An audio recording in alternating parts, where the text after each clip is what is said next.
ഒരു നല്ല രാജയോഗി ജീവിതത്തിന് നമ്മുടെ ജീവിതത്തിൽ വരുത്തേണ്ട സംശുദ്ധീകരണം എന്താണെന്ന് ഇന്നലെ നമ്മൾ മനസ്സിലാക്കി.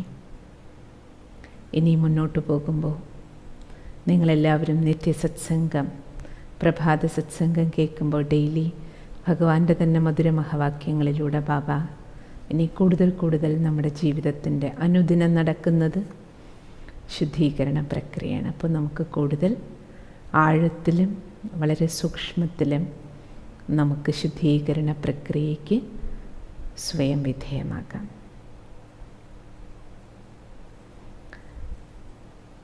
ഈ കഴിഞ്ഞ ദിവസങ്ങളിലായി നമ്മൾ ഈ ഒരു മാസക്കാലമായി കേട്ടുകൊണ്ടിരിക്കുന്ന ജ്ഞാനം, ഈ സായാഹ്ന സത്സംഗം എന്ന പേരിൽ നമ്മൾ കേൾക്കുന്നത്, ഇത് സത്യപിതാവ് നൽകിക്കൊണ്ടിരിക്കുന്ന ജ്ഞാനക്കടലായ ശിവ ഭഗവാൻ ബാബ നൽകുന്ന സാഗരസമാനമായ അറിവുകൾ, ആ ജ്ഞാനത്തെ ചിട്ടപ്പെടുത്തിയിട്ട് ബാക്കി അതിനെ ആർക്ക് പുതിയവർക്കും മനസ്സിലാക്കാവുന്ന തരത്തിൽ ഒരു അടിസ്ഥാന പാഠ്യക്രമം പോലെ ചിട്ടപ്പെടുത്തിയിട്ട് നിങ്ങൾക്ക് മുന്നിൽ ഈശ്വരീയ ജ്ഞാനം പകർന്നു തന്നുകൊണ്ടിരിക്കുകയാണ്. പക്ഷെ നിങ്ങൾ ചിന്തിക്കുന്നുണ്ടാവും, അല്ലേ, ഈ ജ്ഞാനമൊക്കെ എവിടെ നിന്നാണ്, ഏത് പുസ്തകത്തിൽ നമുക്കിതെല്ലാം കിട്ടും? യഥാർത്ഥത്തിൽ നമുക്ക് ഒരു പുസ്തകങ്ങളിലും സമ്പൂർണ്ണ ജ്ഞാനം കണ്ടെത്താൻ പറ്റില്ല. എന്തുകൊണ്ടെന്നാൽ സമ്പൂർണ്ണത അല്ലെങ്കിൽ മുഴുവൻ അറിവിൻ്റെ കടൽ ഭഗവാൻ മാത്രമാണ്. അതുകൊണ്ട് ഭഗവാനിലേ ഉള്ളൂ രചയിതാവിനെക്കുറിച്ചും രചനയെക്കുറിച്ചുള്ള ജ്ഞാനം. അത് നമ്മുടെ ഋഷീശ്വരന്മാർ സമ്മതിച്ചിട്ടുണ്ട്. പണ്ട് ഋഷിമാർ മുനിമാർ പറയുമായിരുന്നു, രചയിതാവിൻ്റെയും രചനയുടെയും ആദ്യമധ്യാന്ത്യം നമുക്കാർക്കും കണ്ടെത്താൻ പറ്റില്ല, അത് ഈ ഒരു ജന്മം കൊണ്ട് കഴിയില്ല. അവർ വളരെ വിനയത്തോടെ അത് സമ്മതിച്ചിരുന്നു. എനിക്കറിയാം എല്ലാം എന്ന് അവരൊരിക്കലും പറയുമായിരുന്നില്ല. നമുക്കത് കണ്ടെത്താൻ കഴിയില്ല. എൻ്റെ അർത്ഥം എന്താ? അതാരുടെ പക്കലേ ഉള്ളൂ? ഒരു ഈശ്വരൻ്റെ പക്കലേ ഉള്ളൂ. അപ്പോൾ ആ ഭഗവാനിലുള്ള ജ്ഞാനം എപ്പോഴാണോ സ്വയം പരമാത്മാ നമുക്ക് നൽകുന്നത്, ആ നൽകുന്ന സമയമാണ് ഈ സംഗമയുഗം. അപ്പോഴേ നമുക്കിത് പ്രാപ്തമാക്കുകയുള്ളൂ. അങ്ങനെ ശിവബാബ ഈ ഭൂമിയിലേക്ക് ജ്ഞാനഗംഗാ പ്രവാഹം നടത്തി നമുക്ക് നൽകിക്കൊണ്ടിരിക്കുന്ന അറിവുകളുടെ കുറച്ച് ശകലങ്ങളാണ് നമ്മൾ കുറച്ച് ദിവസങ്ങൾ കൊണ്ട് കേട്ടുകൊണ്ടിരിക്കുന്നത്, അതിൻ്റെ അടിസ്ഥാന പാഠങ്ങൾ. പക്ഷേ ഇതിന് ശേഷം നമുക്ക് ഭഗവാന്റെ ഡയറക്റ്റ് മഹാവാക്യങ്ങൾ, ജ്ഞാനസാഗരം സാഗരസമാനം ജ്ഞാനം വർഷിക്കുന്നത് നമുക്ക് കേൾക്കാം. അതിനെ ജ്ഞാനമുരളി എന്ന് പറയും. ജ്ഞാനമുരളിക്കുള്ളിൽ ബാബ 4 വിഷയങ്ങൾ കവർ ചെയ്യും. മുരളിയിലൂടെ ജ്ഞാനവും കിട്ടും, ജ്ഞാനത്തിൻ്റെ പോയിൻറ്റും കിട്ടും, യോഗത്തിൻ്റെ പോയിൻറ്റും കിട്ടും, ധാരണ, സേവനം. 4 മുഖ്യ വിഷയങ്ങളാണ് നമുക്ക് മുരളിയിലൂടെ ലഭിക്കുന്നത്. നിങ്ങൾ ചിന്തിക്കുന്നുണ്ടാവും, അപ്പോൾ ഈ മുരളി ബാബ എങ്ങനെ നൽകുന്നു അല്ലേ? ബാബ നിരാകാരനാണ്, ഭഗവാനാണ്, ജ്യോതി സ്വരൂപനാണ്, ശരീരമില്ല. അപ്പോൾ പരമാത്മ എങ്ങനെ നമ്മളോട് സംസാരിക്കും? പരമാത്മാ പിതാവ് തീർച്ചയായിട്ടും ജ്യോതിർബിന്ദു സ്വരൂപനായ ഭഗവാന് അല്ലേ നമുക്ക് ഈ ജ്ഞാനം നൽകണമെങ്കിൽ ഒരു മുഖകമലം ആവശ്യമാണ്.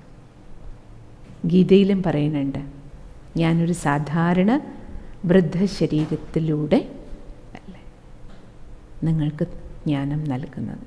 സാധാരണ രീതിയിൽ ഞാൻ വരുന്നത് കൊണ്ട് എന്നെ ആരും മനസ്സിലാക്കുന്നില്ല. പരമാത്മ ഈ ജ്ഞാനം നമുക്ക് നൽകിയത് ഭഗവാൻ സ്വീകരിച്ച രഥം ബ്രഹ്മബാബ. ബ്രഹ്മബാബയെക്കുറിച്ച് നമ്മൾ പലതവണ കുറേശ്ശെ കാര്യങ്ങൾ കേട്ടിരുന്നു. എങ്കിലും ഇന്ന് നമുക്ക് കുറച്ചും കൂടെ നിങ്ങൾക്കെല്ലാവർക്കും ബാബയുടെ ഒരു പരിചയം ലഭിക്കേണ്ടത് അത്യന്താപേക്ഷിതമാണ്. എന്തുകൊണ്ടെന്നാൽ സ്വയം ഭഗവാൻ സ്വീകരിച്ച ഭാഗ്യശാലി രഥത്തെ നമുക്ക് പൂർണ്ണമായിട്ടും ഇന്നത്തെ ക്ലാസ്സിൽ മനസ്സിലാക്കി തരാൻ കഴിയില്ല. അത് നിങ്ങൾക്ക് മുന്നോട്ട് പോകവേ കൂടുതൽ നിത്യസത്സംഗത്തിലൂടെ മനസ്സിലാക്കാം. പിന്നെ ഈ ഈശ്വരീയ യജ്ഞത്തിൽ ധാരാളം പുസ്തകങ്ങളുണ്ട്, അതിലൂടെ മനസ്സിലാക്കാം. അതിൽ നിങ്ങൾ സെൻറ്ററിൽ പോകുമ്പോൾ ആദ്യം ചോദിച്ച് വാങ്ങി പഠിക്കേണ്ടത് ഈ ടോട്ടൽ ഈശ്വരീയ യജ്ഞം, പരമാത്മാ വരുന്നതും ബ്രഹ്മബാബയിലൂടെ ഈശ്വരീയ ജ്ഞാനം പകരുന്ന ഈ യജ്ഞ ചരിത്രത്തിൻ്റെ ഒരു പുസ്തകമുണ്ട്, ആദിദേവൻ എന്നാണ് അതിൻ്റെ പേര്. അത് നിങ്ങൾ പഠിച്ചാൽ നിങ്ങൾക്ക് സമ്പൂർണമായും ഒരു ചിത്രം കൃത്യമായി ബുദ്ധിക്ക് ലഭിക്കും. ബ്രഹ്മബാബ 1876 ഡിസംബർ 15 സിന്ധ് പ്രവിശ്യയിലെ ഒരു കൃപലാനി കുടുംബത്തിലാണ് ജനിച്ചത്. പിതാവ് ഒരു ഹൈസ്കൂൾ ഹെഡ് മാസ്റ്ററായിരുന്നു. അച്ഛൻ്റെ വേർപാടിന് ശേഷം ബാബ ചെറിയ പ്രായത്തിൽ, അദ്ദേഹത്തിൻ്റെ പേര് ബ്രഹ്മബാബയുടെ നേരത്തെ ഉണ്ടായിരുന്ന പേര് ലേഖരാജ് എന്നായിരുന്നു. ബിസിനസ് ആദ്യം ചെറിയ ബിസിനസ്സായിരുന്നു, ഗോതമ്പ് കച്ചവടം ചെയ്തു. പിന്നീട് വളരെ ബുദ്ധിമാനായത് കാരണം സ്വന്തം ബുദ്ധിയുടെ സാമർഥ്യം കൊണ്ട് വളർത്തിയെടുത്ത ബിസിനസ്സാണ് രത്നവ്യാപാരം. നമ്മളീ കാണുന്നത് ബാബ രത്നവ്യാപാരിയായിരുന്ന സമയത്തെ ചിത്രമാണ്. ആ സമയത്ത് സമൂഹം അദ്ദേഹത്തെ ദാദാ ലേഖരാജ് എന്നാണ് വിളിച്ചിരുന്നത്. ദാദാ മീൻസ് മുതിർന്ന സഹോദരൻ, നമ്മൾ മൂത്തേട്ടൻ എന്ന് പറയില്ലേ. കാരണം ആ സമൂഹം മുഴുവൻ, സിന്ധി സമുദായം മുഴുവൻ, അവരുടെ ഹൃദയത്തിലൊരു മൂത്തേട്ടൻ്റെ സ്ഥാനമായിരുന്നു ദാദാ ലേഖരാജിന്. എന്തുകൊണ്ടെന്നാൽ അദ്ദേഹം വളരെ വലിയ ബിസിനസ്സുകാരനായി പെട്ടെന്ന് മാറി. സ്വന്തം അധ്വാനം കൊണ്ട്, സ്വന്തം ബുദ്ധിശക്തി കൊണ്ട് മാറി വളർത്തിയെടുത്ത ബിസിനസ്സാണ്. സമൂഹം ബഹുമാനിക്കാൻ കാരണം അദ്ദേഹം ധനവാനായതുകൊണ്ട് മാത്രമല്ല. പൊതുവെ ഇന്നത്തെ കാലഘട്ടത്തിൽ നമ്മൾ പൈസയുള്ളവരെ പൊതുവെ ബഹുമാനിക്കാറുണ്ട്. പക്ഷേ അദ്ദേഹത്തിന് ലഭിച്ച ബഹുമാനം അദ്ദേഹത്തിൻ്റെ ആദർശപരമായ ജീവിതം കാരണമായിരുന്നു. കാരണം അത്ര മൂല്യവത്തായൊരു ജീവിതമായിരുന്നു അദ്ദേഹത്തിൻ്റേത്. അദ്ദേഹത്തിൻ്റെ സഹോദരൻ്റെ കൂടെയാണ് ബിസിനസ് ആരംഭിച്ചിരുന്നത്. പക്ഷെ അതിൽ നിന്ന് മാറാനുള്ള കാരണം തന്നെ ബിസിനസ്സിലെ കള്ളത്തരം കാണിക്കാൻ അദ്ദേഹത്തിന് ഇഷ്ടമായിരുന്നില്ല. സഹോദരൻ അളവിൻ്റെയും തൂക്കത്തിൻ്റെയും കാര്യത്തിൽ അസത്യം കാണിക്കുന്നത് കണ്ടപ്പോൾ അത് താങ്ങാൻ പറ്റിയില്ല, അദ്ദേഹത്തിന് അക്സെപ്റ്റ് ചെയ്യാൻ പറ്റിയില്ല. കാരണം അത്ര ശുദ്ധിയുടെ, സത്യതയുടെ സംസ്കാരം കുഞ്ഞുനാൾ മുതൽ വേരുറച്ചിരുന്നു. ജീവിതത്തിൽ ഇത്രയും വലിയ കോടീശ്വരനായി ബിസിനസ്സുകാരനായി വളർന്നെങ്കിലും അദ്ദേഹത്തിൻ്റെ കൂടെ ജീവിച്ച ഭാര്യയും മക്കളും മരുമക്കളും എല്ലാം പറയണ ജീവിതത്തിൽ ഒരിക്കൽ പോലും കള്ളം പറയാത്ത ആൾ, ഒരിക്കൽ പോലും ദേഷ്യപ്പെടാത്ത ആൾ. അങ്ങനെ ഉണ്ടായിരുന്ന അദ്ദേഹത്തിന് വളരെ ഭക്തിയുണ്ടായിരുന്നു. തീവ്ര വിഷ്ണു ഭക്തനായിരുന്നു. ഗീതയായിരുന്നു അദ്ദേഹത്തിൻ്റെ ജീവിതത്തിൻ്റെ ആദർശ ഗ്രന്ഥം. എപ്പോഴും പോക്കറ്റിൽ ഗീതയുടെ ഒരു ചെറിയ ബുക്കുണ്ടാവും, കടയിലും ഉണ്ടാവും, മേശയിൽ വലിപ്പിലും ഉണ്ടാവും. ആര് ബിസിനസ്സിന് വന്നാലും ആദ്യം ഗീതാ ശ്ലോകം പറഞ്ഞു കൊടുക്കും, അതിന് ശേഷമേ രത്നത്തിൻ്റെ ഇടപാട് നടത്തുമായിരുന്നുള്ളൂ. അത്രയും നല്ല ഭക്തനായിരുന്നു അദ്ദേഹം. അങ്ങനെ പുറമേ കാണിച്ചു കൂട്ടുന്ന ഒരു ഭക്തിയുടെ സംസ്കാരമല്ല. അദ്ദേഹത്തിൻ്റെ പൂജാവേളയിലായിരിക്കും മിക്കവാറും അതിരാവിലെ വലിയ വലിയ രാജാക്കന്മാരും വൈസ്രോയിമാരും അവരോടൊപ്പം ഒക്കെ ഇടപാടുണ്ടായിരുന്നു അദ്ദേഹത്തിന്. പക്ഷെ ആര് തൻ്റെ പൂജാവേളയിൽ വന്നാലും പൂജ പെട്ടെന്ന് അവസാനിപ്പിച്ചിട്ട് അദ്ദേഹം ഒരിക്കലും തൻ്റെ ബിസിനസ്സിന് വന്ന ആൾക്കാരെ കാണാൻ, കസ്റ്റമേഴ്സിനെ കാണാൻ, അവരെത്ര തന്നെ വലിയ ആൾക്കാരാണെങ്കിലും അവർക്ക് വേണ്ടി തൻ്റെ പൂജയിടയിൽ വെച്ചിട്ട് മുടക്കില്ല, അഡ്ജസ്റ്റ് ചെയ്യില്ല. അവർ കാത്തിരിക്കും. മക്കളുടെയും മരുമക്കളുടെയൊക്കെ വിവാഹത്തിന് അദ്ദേഹം രത്നങ്ങളും വജ്രങ്ങളും കൊടുക്കുന്നതിൻ്റെ കൂടെ സുന്ദരമായ വെള്ളി കൊണ്ടുണ്ടാക്കിയ ഒരു തേരിൽ ശ്രീമദ് ഭഗവത്ഗീതയുടെ ഒരു കോപ്പി എപ്പോഴും സമ്മാനിക്കുമായിരുന്നു. അതിലൂടെ അദ്ദേഹത്തിൻ്റെ ഭാവന ഇതായിരുന്നു: എൻ്റെ മക്കളും മരുമക്കളും കുടുംബത്തിൽ വന്നു ചേരുന്നവരും അവരുടെ ജീവിതം ഗീതയ്ക്ക്, ജ്ഞാനത്തിന് അനുകൂലമായിരിക്കണം, ഈശ്വരോന്മുഖമായി ജീവിക്കണം. ആ ഉയർന്ന ലക്ഷ്യമായിരുന്നു അദ്ദേഹത്തിന്. വീട്ടിൽ എന്ത് ഫംഗ്ഷൻ നടന്നാലും, കല്യാണം ഉൾപ്പെടെ, അദ്ദേഹം ആ സമയത്ത് ഗുരുവിനെ വീട്ടിലേക്ക് ക്ഷണിക്കും. എന്നിട്ടൊരു ആത്മീയ സത്സംഗമാക്കി മാറ്റുമായിരുന്നു അദ്ദേഹത്തിൻ്റെ വീട്ടിലെ എല്ലാ ലൗകിക ചടങ്ങുകളും. മറ്റ് വലിയ വലിയ ആൾക്കാരെല്ലാം കൂടുന്ന സദസ്സ്, കാരണം അദ്ദേഹം ഇത്രയും വലിയ ബിസിനസ്സുകാരനായിരുന്നതുകൊണ്ട് ആ സമയത്ത് രാജാക്കന്മാർ, ബ്രിട്ടീഷ് വൈസ്രോയിമാർ, അങ്ങനെ വലിയ വലിയ ആൾക്കാരുമായിട്ടായിരുന്നു ഇടപാട്. അദ്ദേഹത്തിൻ്റെ സൽക്കാര വേളകളിൽ അതുകൊണ്ട് വരുന്നതും അങ്ങനെയുള്ള വലിയ ആൾക്കാരാണ്. പക്ഷെ ഒരിക്കൽ പോലും അദ്ദേഹം സത്കാര വേളകളിൽ പറയണത് അദ്ദേഹത്തിൻ്റെ കുടുംബാംഗങ്ങൾ മദ്യം, അതേപോലെ സിഗരറ്റ്, ഇങ്ങനെയുള്ള യാതൊരു സാധനങ്ങളും കൊടുക്കില്ല. അദ്ദേഹത്തിൻ്റെ വിരുന്ന് സൽക്കാരത്തിൽ പങ്കെടുക്കുന്നവർ പറയും ദാദാ ലേഖരാജിൻ്റെ വിരുന്ന് സൽക്കാരം വിരസമായി പോയി എന്ന് തമാശയോടെ പറയും. അപ്പം അദ്ദേഹം ചോദിക്കുമായിരുന്നു,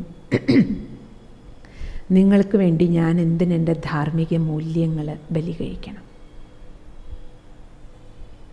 നിങ്ങൾ നൽകുന്ന വെറും പേപ്പർ നോട്ടുകൾക്ക് വേണ്ടി ഞങ്ങൾ തിരിച്ചു നൽകുന്നത് ഇത്രയും വിലയുള്ള വജ്രമല്ലേ?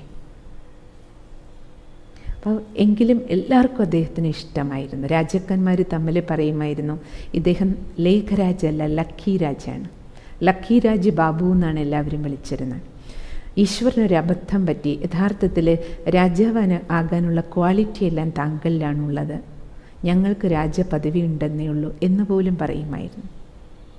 അപ്പോൾ സിസ്റ്റർ പറഞ്ഞു വരുന്നതിൻ്റെ അർത്ഥം, അദ്ദേഹത്തിൻ്റെ ലൗകിക ജീവിത ബാക്ക്ഗ്രൗണ്ട് മുഴുവൻ നോക്കിക്കഴിഞ്ഞാൽ വളരെ നല്ല ഭക്തൻ, സർവ്വദിവ്യ ഗുണങ്ങളും ഉണ്ടായിരുന്നു. എന്നാൽ ഭൗതികമായ വളരെ വലിയ കോടീശ്വരൻ, ബോംബെയിലും കൽക്കട്ടയിലും എല്ലാം വലിയ ബിസിനസ്. ആ സമയത്ത് രത്നവ്യാപാരികളുടെ പ്രസിഡൻ്റ് സ്ഥാനം അലങ്കരിച്ചിരുന്ന ഇന്ത്യയിൽ അത്ര വലിയ കോടീശ്വരൻ. പക്ഷെ ജീവിതം വളരെ സിമ്പിൾ, ലാളിത്യം നിറഞ്ഞത്. സമ്പാദിക്കുക. അദ്ദേഹത്തിന് 60 വയസ്സായപ്പോൾ അദ്ദേഹത്തിൻ്റെ സഹധർമ്മിണി പറഞ്ഞു, ഇനി ബിസിനസ് വൈൻഡപ്പ് ചെയ്യാം, നമുക്ക് വാനപ്രസ്ഥം സ്വീകരിക്കാം.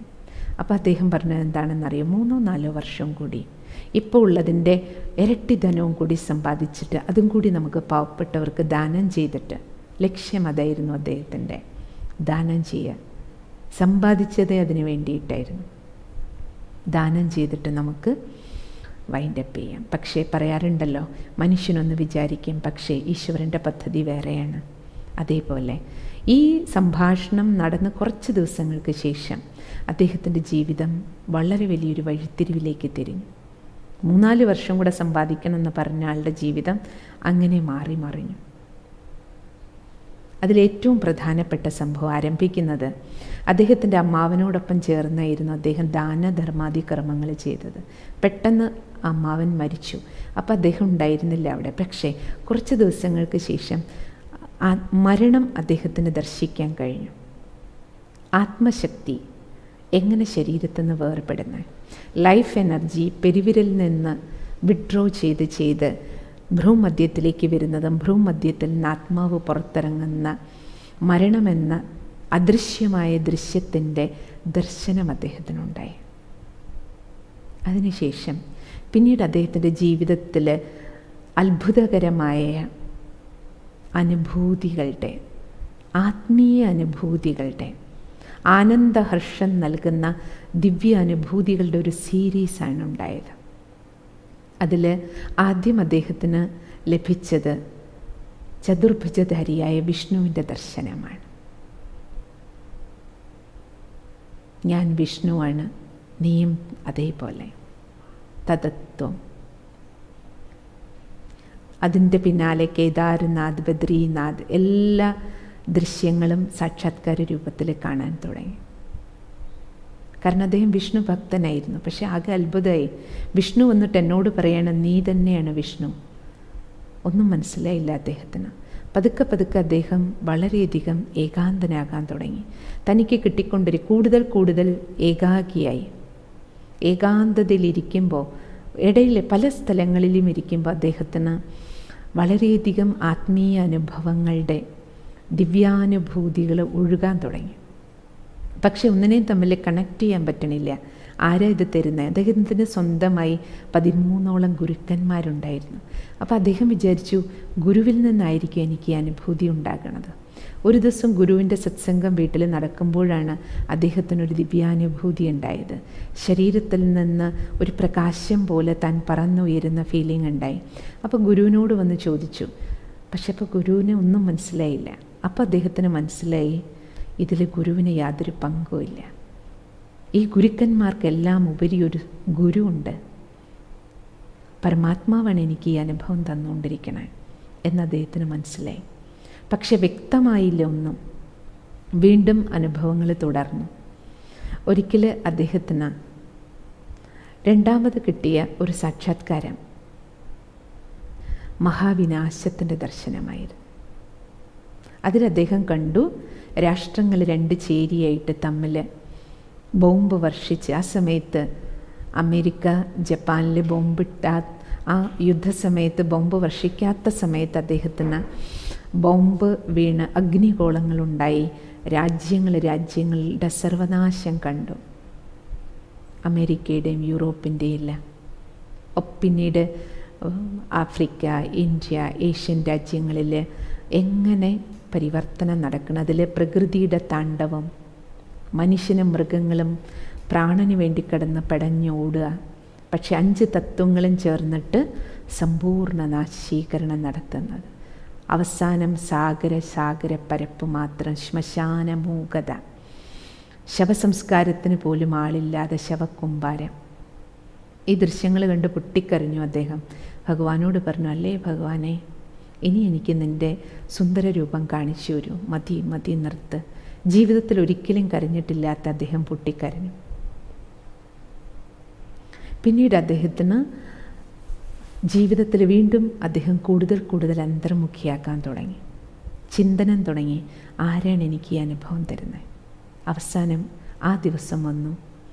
അദ്ദേഹം ഒരു ഗുരുവിനെ ക്ഷണിച്ച് വരുത്തിയിട്ട് വീട്ടിൽ വിളിച്ചിട്ട്, കാരണം അദ്ദേഹത്തിന് കിട്ടിക്കൊണ്ടിരിക്കുന്ന ആത്മീയ അനുഭൂതികളുടെ ഒരു പൂർണ്ണ വിവരം എനിക്ക് ഗുരുവിൽ നിന്ന് ലഭിക്കുമെന്ന ലക്ഷ്യത്തോടു കൂടിയിട്ട് വീട്ടിലൊരു വലിയ സത്സംഗം അറേഞ്ച് ചെയ്തു. വളരെയധികം പൈസ ചിലവാക്കി. ആ സത്സംഗത്തിൽ ഗുരുവും എല്ലാവരും ശിഷ്യഗണങ്ങളും എല്ലാം വന്നിട്ടുണ്ട് വീട്ടിൽ. അദ്ദേഹവും ഫ്രണ്ടിലിരിക്കുകയാണ്. സത്സംഗം ആരംഭിച്ചതും പെട്ടെന്ന് അദ്ദേഹം എഴുന്നേറ്റ് പോയി. അദ്ദേഹം റൂമിലേക്ക് പോകുന്നത് കണ്ടപ്പോൾ, കാരണം കുറേ ദിവസങ്ങളായി അദ്ദേഹത്തിൻ്റെ ജീവിതത്തിലെ മാറ്റങ്ങൾ കുടുംബാംഗങ്ങളെല്ലാം നിരീക്ഷിച്ചുകൊണ്ടിരിക്കുകയായിരുന്നു. അപ്പോൾ ആദ്യം അദ്ദേഹത്തിൻ്റെ സഹധർമ്മിണി കൂടെ പോയി, യശോദാ മാതാവ്. അതിനുശേഷം അദ്ദേഹത്തിൻ്റെ മരുമകൾ ബ്രിജീന്ദ്ര എന്നാണ്, രാധിക എന്നായിരുന്നു ആദ്യകാലത്തെ പേര്. പിന്നീട് യജ്ഞത്തിൽ ബ്രിജീന്ദ്ര എന്ന് പേരിട്ടു. ബ്രിജീന്ദ്ര ദാദി അനുഭവം ഇത്ര വ്യക്തമായിട്ട് പങ്കുവച്ചത്. ദാദി പറഞ്ഞത്, ഞാനും പിന്നാലെ പോയി. അമ്മ, ഞാൻ ചെന്ന് അച്ഛനോടൊപ്പം റൂമിലിരുന്നു. അപ്പം അമ്മ വീണ്ടും തിരിച്ച് സത്സംഗത്തിലേക്ക് വന്നിരുന്നു. പക്ഷേ ആ റൂമിൽ തന്നെ ഇരിക്കാൻ തോന്നി എനിക്ക്. ഞാൻ അവിടെ ഇരുന്നു. അല്പനിമിഷങ്ങൾക്കുള്ളിൽ ഞാൻ കണ്ട അനുഭവം, ദീദി അതിനെക്കുറിച്ച് ദാദി പറഞ്ഞത്, ഇന്നും എനിക്കെൻ്റെ കണ്ണിൽ നിന്ന് ആ ദൃശ്യം മാറിയിട്ടില്ല. ഞാൻ അവിടെ കണ്ട ദൃശ്യങ്ങളും ശബ്ദങ്ങളും ഒരിക്കലും എനിക്ക് ജീവിതത്തിൽ മറക്കാൻ പറ്റാത്തതായിരുന്നു. മുറി മുഴുവൻ ഒരു ചുവന്ന പ്രകാശം. ബാബയെ നോക്കുന്ന സമയത്ത് ബാബയുടെ ഉള്ളിൽ നിന്നൊരു വെളിച്ചം വരികയാണ്. ഇരു കണ്ണുകളും ഗോളം പോലെ ആ പ്രകാശം പുറത്തേക്ക് ഒഴുകുകയാണ്. എനിക്കെൻ്റെ ശരീരത്തിൻ്റെ ഭാരം പോയി.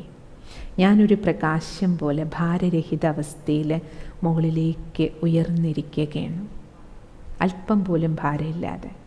അപ്പോഴേക്കും ഒരു ശബ്ദം ഇങ്ങനെ കേൾക്കുകയാണ്. ശബ്ദം ഞാൻ കേൾക്കുന്നുണ്ട്, എനിക്കറിയുന്നുണ്ട് അത് ബാബയുടെ മുഖത്തു നിന്നാണ് വരണേ. പക്ഷേ അത് അദ്ദേഹത്തിൻ്റെ സ്വരമായിരുന്നില്ല, ശബ്ദമായിരുന്നില്ല. ആ വാക്കുകൾ ഇങ്ങനെയായിരുന്നു. ആ ശബ്ദം ആദ്യം വളരെ ശാന്തമായിരുന്നു.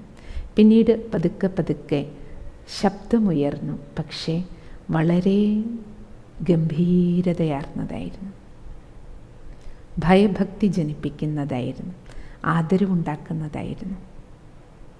ആ ശബ്ദം ഇപ്രകാരമായിരുന്നു: നിജാനന്ദ സ്വരൂപം ശിവോഹം ശിവോഹം, പ്രകാശസ്വരൂപം ശിവോഹം ശിവോഹം, ജ്ഞാനസ്വരൂപം ശിവോഹം ശിവോഹം, നിജാനന്ദ സ്വരൂപം, ജ്ഞാനസ്വരൂപം, പ്രകാശസ്വരൂപം.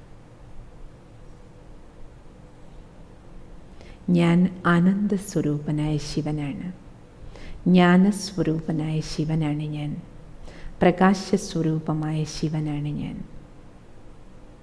അല്പനിമിഷങ്ങൾക്ക് ശേഷം ശബ്ദം നിന്നു.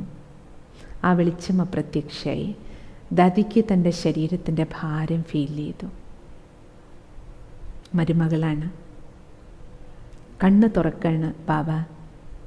കണ്ണ് തുറന്നിട്ട് ചോദിക്കും, നീ എന്താ കണ്ടത് എന്ന് ചോദിക്കും. അതാരായിരുന്നു, എന്തായിരുന്നു? അപ്പോൾ ദാദി തിരിച്ച് ബാബയോട് ചോദിക്കും, അങ്ങേക്ക് എന്താ പറ്റിയേ, എന്താ ഞാനിവിടെ കണ്ടപ്പോൾ? അദ്ദേഹം പറഞ്ഞു, അതൊരു വെളിച്ചമായിരുന്നു, അതൊരു ശക്തിയായിരുന്നു, അതൊരു ലോകമായിരുന്നു. ആ ലോകത്തിന് മുകളിൽ ഞാനൊരു ജ്യോതിയെ കണ്ടു, പ്രകാശത്തെ കണ്ടു. അതിൻ്റെ താഴെ നിറയെ പ്രകാശമായിരുന്നു. അത് വേറൊരു ലോകമായിരുന്നു. അവിടെ നിന്ന് ഓരോ പ്രകാശം നക്ഷത്രം പോലെ ഭൂമിയിലേക്ക് വരുന്നത് കണ്ടു. ആ ഒരു നക്ഷത്രം ഭൂമിയിൽ വന്നപ്പോൾ ഒരു നക്ഷത്രം രാജകുമാരനാകുന്നു, ഒരു നക്ഷത്രം രാജകുമാരിയാകുന്നു. എന്നിട്ട് ആ പരമപ്രകാശം എന്നോട് ആജ്ഞാപിക്കുകയാണ്, ഇതുപോലുള്ളൊരു രാജ്യത്തിൻ്റെ സ്ഥാപനയ്ക്ക്, ദേവലോകത്തിൻ്റെ സ്ഥാപനയ്ക്ക് നിമിത്തമാകണം. എനിക്ക് മനസ്സിലാകുന്നില്ല ഞാൻ എങ്ങനെ ആ രാജ്യം സ്ഥാപിക്കും. അപ്പം മരുമകൾ താൻ കണ്ട കാഴ്ച പറയും. അങ്ങനെ രാധിക എന്ന മരുമകൾ ഈ മുഴുവൻ ലോക ചരിത്രത്തിലെ ഏറ്റവും സർവശ്രേഷ്ഠമായ ഒരു മാനവന് ഈ ഭൂമിയിൽ ദർശിക്കാൻ കഴിയുന്ന ഏറ്റവും സർവശ്രേഷ്ഠ ദർശനം, പരമേശ്വര ദർശനം, ഭൂമിയിലേക്ക് പരംപിതാ പരമാത്മാ ദിവ്യാവതരണം ചെയ്ത ദർശനത്തിന് സാക്ഷ്യം വഹിച്ച കണ്ണുകളാണത്. അതിനുശേഷം ബ്രഹ്മബാബയ്ക്ക് പതുക്കെ പതുക്കെ സാക്ഷാത്കാരങ്ങളെല്ലാം കോർഡിനേറ്റ് ചെയ്യാനും സ്വയം പരമാത്മാ തൻ്റെ പരിചയം നൽകി. കുടുംബാംഗങ്ങൾക്ക് ഓരോരുത്തർക്കുമായിട്ട് ദർശനങ്ങൾ കിട്ടി. കേവലം ബാബയ്ക്കല്ല, പത്നിക്ക്, മക്കൾക്ക്, മരുമക്കൾക്ക്. പിന്നീട് പതുക്കെ വീട്ടിൽ തന്നെ ഈശ്വരീയ സത്സംഗം ആരംഭിച്ചു. സ്വയം പരമാത്മാ, ശിവപരമാത്മാ ബ്രഹ്മബാബയുടെ ഭ്രൂമധ്യത്തിലിരുന്ന് ആ മുഖകമലത്തിലൂടെ ജ്ഞാനം പറയാൻ തുടങ്ങി. അതിൽ ബാബ നമ്മളിരുന്ന് പഠിക്കുന്നത് പോലെ, നിങ്ങളിരുന്ന് ഓരോരുത്തരും കേൾക്കുന്നത് പോലെ ബ്രഹ്മബാബ സ്വയം പഠിക്കാൻ തുടങ്ങി. താനൊരാത്മാവാണെന്നും തൻ്റെ 84 ജന്മങ്ങളെക്കുറിച്ചും പരമാത്മാ പരമപ്രകാശമാണെന്നും പരംധാമ നിവാസിയാണെന്നും ഇത് കൽപ്പാന്ത്യകാലമാണെന്നും സത്യുഗത്തിൻ്റെ പ്രഭാതം പുലരാൻ പോവാണ്. ആ സത്യുഗ പ്രഭാതത്തെയാണ് താൻ സ്വർഗമായിട്ട് കണ്ടത്. അവിടേക്ക് പോകാൻ സ്വയം തയ്യാറാകണം, എല്ലാവരെയും തയ്യാറാക്കണം. അതിനു വേണ്ടിയിട്ട് ഈശ്വരീയ ജ്ഞാന യജ്ഞം സ്ഥാപിക്കാൻ പരമാത്മാവിൻ്റെ ആദേശം ലഭിച്ചു. അങ്ങനെ സ്വന്തം ശരീരത്തെ ആദ്യം സമർപ്പിച്ചു പരമാത്മ സേവനത്തിന്. പിന്നാലെ തൻ്റെ കോടികളുടെ സർവ്വസമ്പത്തും കുടുംബസമേതം അദ്ദേഹത്തിൻ്റെ വീട്ടിൽ തന്നെയാണ്, യശോദാ ഭവനം എന്ന ബംഗ്ലാവിൽ തന്നെയാണ് ഈ ഈശ്വരീയ യജ്ഞം ആരംഭിക്കുന്നത്. ആരംഭത്തിൽ ഓം മണ്ഡലി എന്നാണ് അറിയപ്പെട്ടത്. കാരണം എന്നും സത്സംഗം ആരംഭിക്കുമ്പോൾ ബ്രഹ്മബാബ ഗതിയിലിരിക്കും. ആ സമയത്ത് ഓം ധ്വനി മുഴക്കും ആദ്യം. ആ ഓമിൽ തന്നെ എല്ലാവർക്കും, സത്സംഗത്തിലിരിക്കുന്നവർക്ക് ഞാനൊരു ഓമാണ്, ഞാനൊരാത്മാവാണെന്ന അനുഭവം ഉണ്ടാക്കും. അനേകർക്ക് ബ്രഹ്മബാബയുടെ നെറ്റിത്തലത്തിൽ പരംജ്യോതിയുടെ പരമാത്മാവിൻ്റെ ദർശനം ഉണ്ടായിട്ടുണ്ട്, ശ്രീകൃഷ്ണൻ്റെ ദർശനം ഉണ്ടായിട്ടുണ്ട്, സ്വർഗത്തിൻ്റെ ദർശനം ഉണ്ടായിട്ടുണ്ട്. ആദിയിൽ സത്സംഗത്തിൽ ആൾക്കാർ 100 കണക്കിന് പേര് ഒഴുകി വന്നതേ ഓം ബാബയുടെ അടുത്ത് പോയ, ഓം മണ്ഡലിയിൽ പോയ സ്വർഗത്തിൻ്റെ ദർശനം കാണാം, വിഷ്ണുവിൻ്റെ ദർശനം കാണാം, കൃഷ്ണൻ്റെ ദർശനം കാണാം. അങ്ങനെ സാക്ഷാത്കാരം കാണാൻ വേണ്ടിയിട്ടാണ് വന്നിരുന്നത്. പിന്നെ പതുക്കെ പതുക്കെയാണ് ജ്ഞാനം സ്പഷ്ടമായത്. അങ്ങനെ ഈശ്വരീയ യജ്ഞത്തിൻ്റെ ആരംഭം. അങ്ങനെ ശരീരവും മനസ്സും ധനവും പരമാത്മ സേവനത്തിൽ സമർപ്പിച്ചുകൊണ്ട് സ്വയം ഭഗവാൻ നൽകിയ നാമമാണ് ബ്രഹ്മ.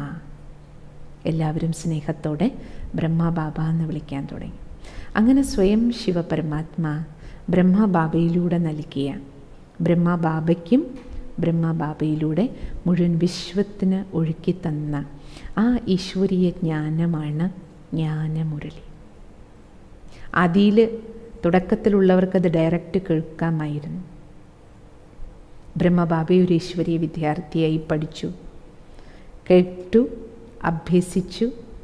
ശിവബാബയെ ഓർമ്മിക്കുകയും ഓരോ മഹവാക്യങ്ങൾ തൻ്റെ ജീവിതത്തിൽ അഭ്യസിച്ച് കാണിച്ചു. കാരണം ശിവബാബ ഭഗവാനാണ്. പക്ഷേ ഭഗവാൻ ഈ ഭൂമിയിൽ വന്ന് നമ്മളെപ്പോലെ ജനിക്കില്ലല്ലോ. പക്ഷേ ഭഗവാൻ നൽകിയ ജ്ഞാനം അതേപോലെ ജീവിച്ച് കാണിച്ചു ബ്രഹ്മബാബ. അതായത് ഈശ്വരൻ ഈ ഭൂമിയിൽ ജീവിക്കണേ എങ്ങനെയുണ്ടാവും, അത് അതേപോലെ ജ്ഞാനമുരളി തൻ്റെ ജീവിതത്തിൽ ജീവിച്ച് കാണിക്കുകയാണ് ബ്രഹ്മബാബ ചെയ്തത്. അപ്പം നമ്മളീ കേട്ടുകൊണ്ടിരിക്കുന്ന ജ്ഞാനം മുഴുവൻ അങ്ങനെ ഭഗവാൻ ഒഴുക്കിക്കൊണ്ടിരിക്കുന്നതാണ്. അതാണ് ഇനി ഈ സായാഹ്ന സത്സംഗം പൂർത്തിയായി കഴിഞ്ഞ് പലരും ചോദിച്ചിരുന്നു, അയ്യോ സത്സംഗം തീരുകയാണോ, വിഷമമുണ്ട്, എന്തിനാ വിഷമിക്കണേ? ഇനിയാണ് നിങ്ങൾ സന്തോഷിക്കാൻ പോണേ. കാരണം ഇനി പ്രഭാത സത്സംഗത്തിൽ നമ്മളെല്ലാവരും കേൾക്കാൻ പോകുന്നത് സ്വയം ഭഗവാൻ നൽകുന്ന ആ ജ്ഞാനമുരളി ഗീതമാണ്. ഏതൊരു ജ്ഞാനമുരളിയാണോ ബ്രഹ്മബാബയുടെ ജീവിതത്തെ, ബാബയുടെ കുടുംബം, നൂറുകണക്കിന് കുടുംബം, ഇന്ന് ഈ 5 ഭൂഖണ്ഡങ്ങളിലും ലക്ഷക്കണക്കിന് കുടുംബാംഗങ്ങളുടെ ജീവിതത്തിൽ ആത്മീയമായ പരിവർത്തനമുണ്ടാക്കിയത്, ജീവിതത്തെ സദോഗുണിയാക്കിക്കൊണ്ടിരിക്കുന്നത്, സിസ്റ്ററും ദിവസവും പഠിക്കുന്നത്, ഡെയിലി പ്രഭാതത്തിൽ നമ്മളെല്ലാവരും ബാബയുടെ മുന്നിൽ വിദ്യാർത്ഥികളാണ്. ഭഗവാൻ നൽകുന്ന മഹാവാക്യമാണ് നമ്മളെല്ലാവരും കേൾക്കുന്നത്. അതാണ് ജ്ഞാനമുരളി. ആ ജ്ഞാനമുരളിയിൽ നമ്മുടെ എല്ലാ ചോദ്യങ്ങൾക്കുള്ള ഉത്തരം ഉണ്ടാവും. നിങ്ങൾക്കിനി അനുഭവമാകും.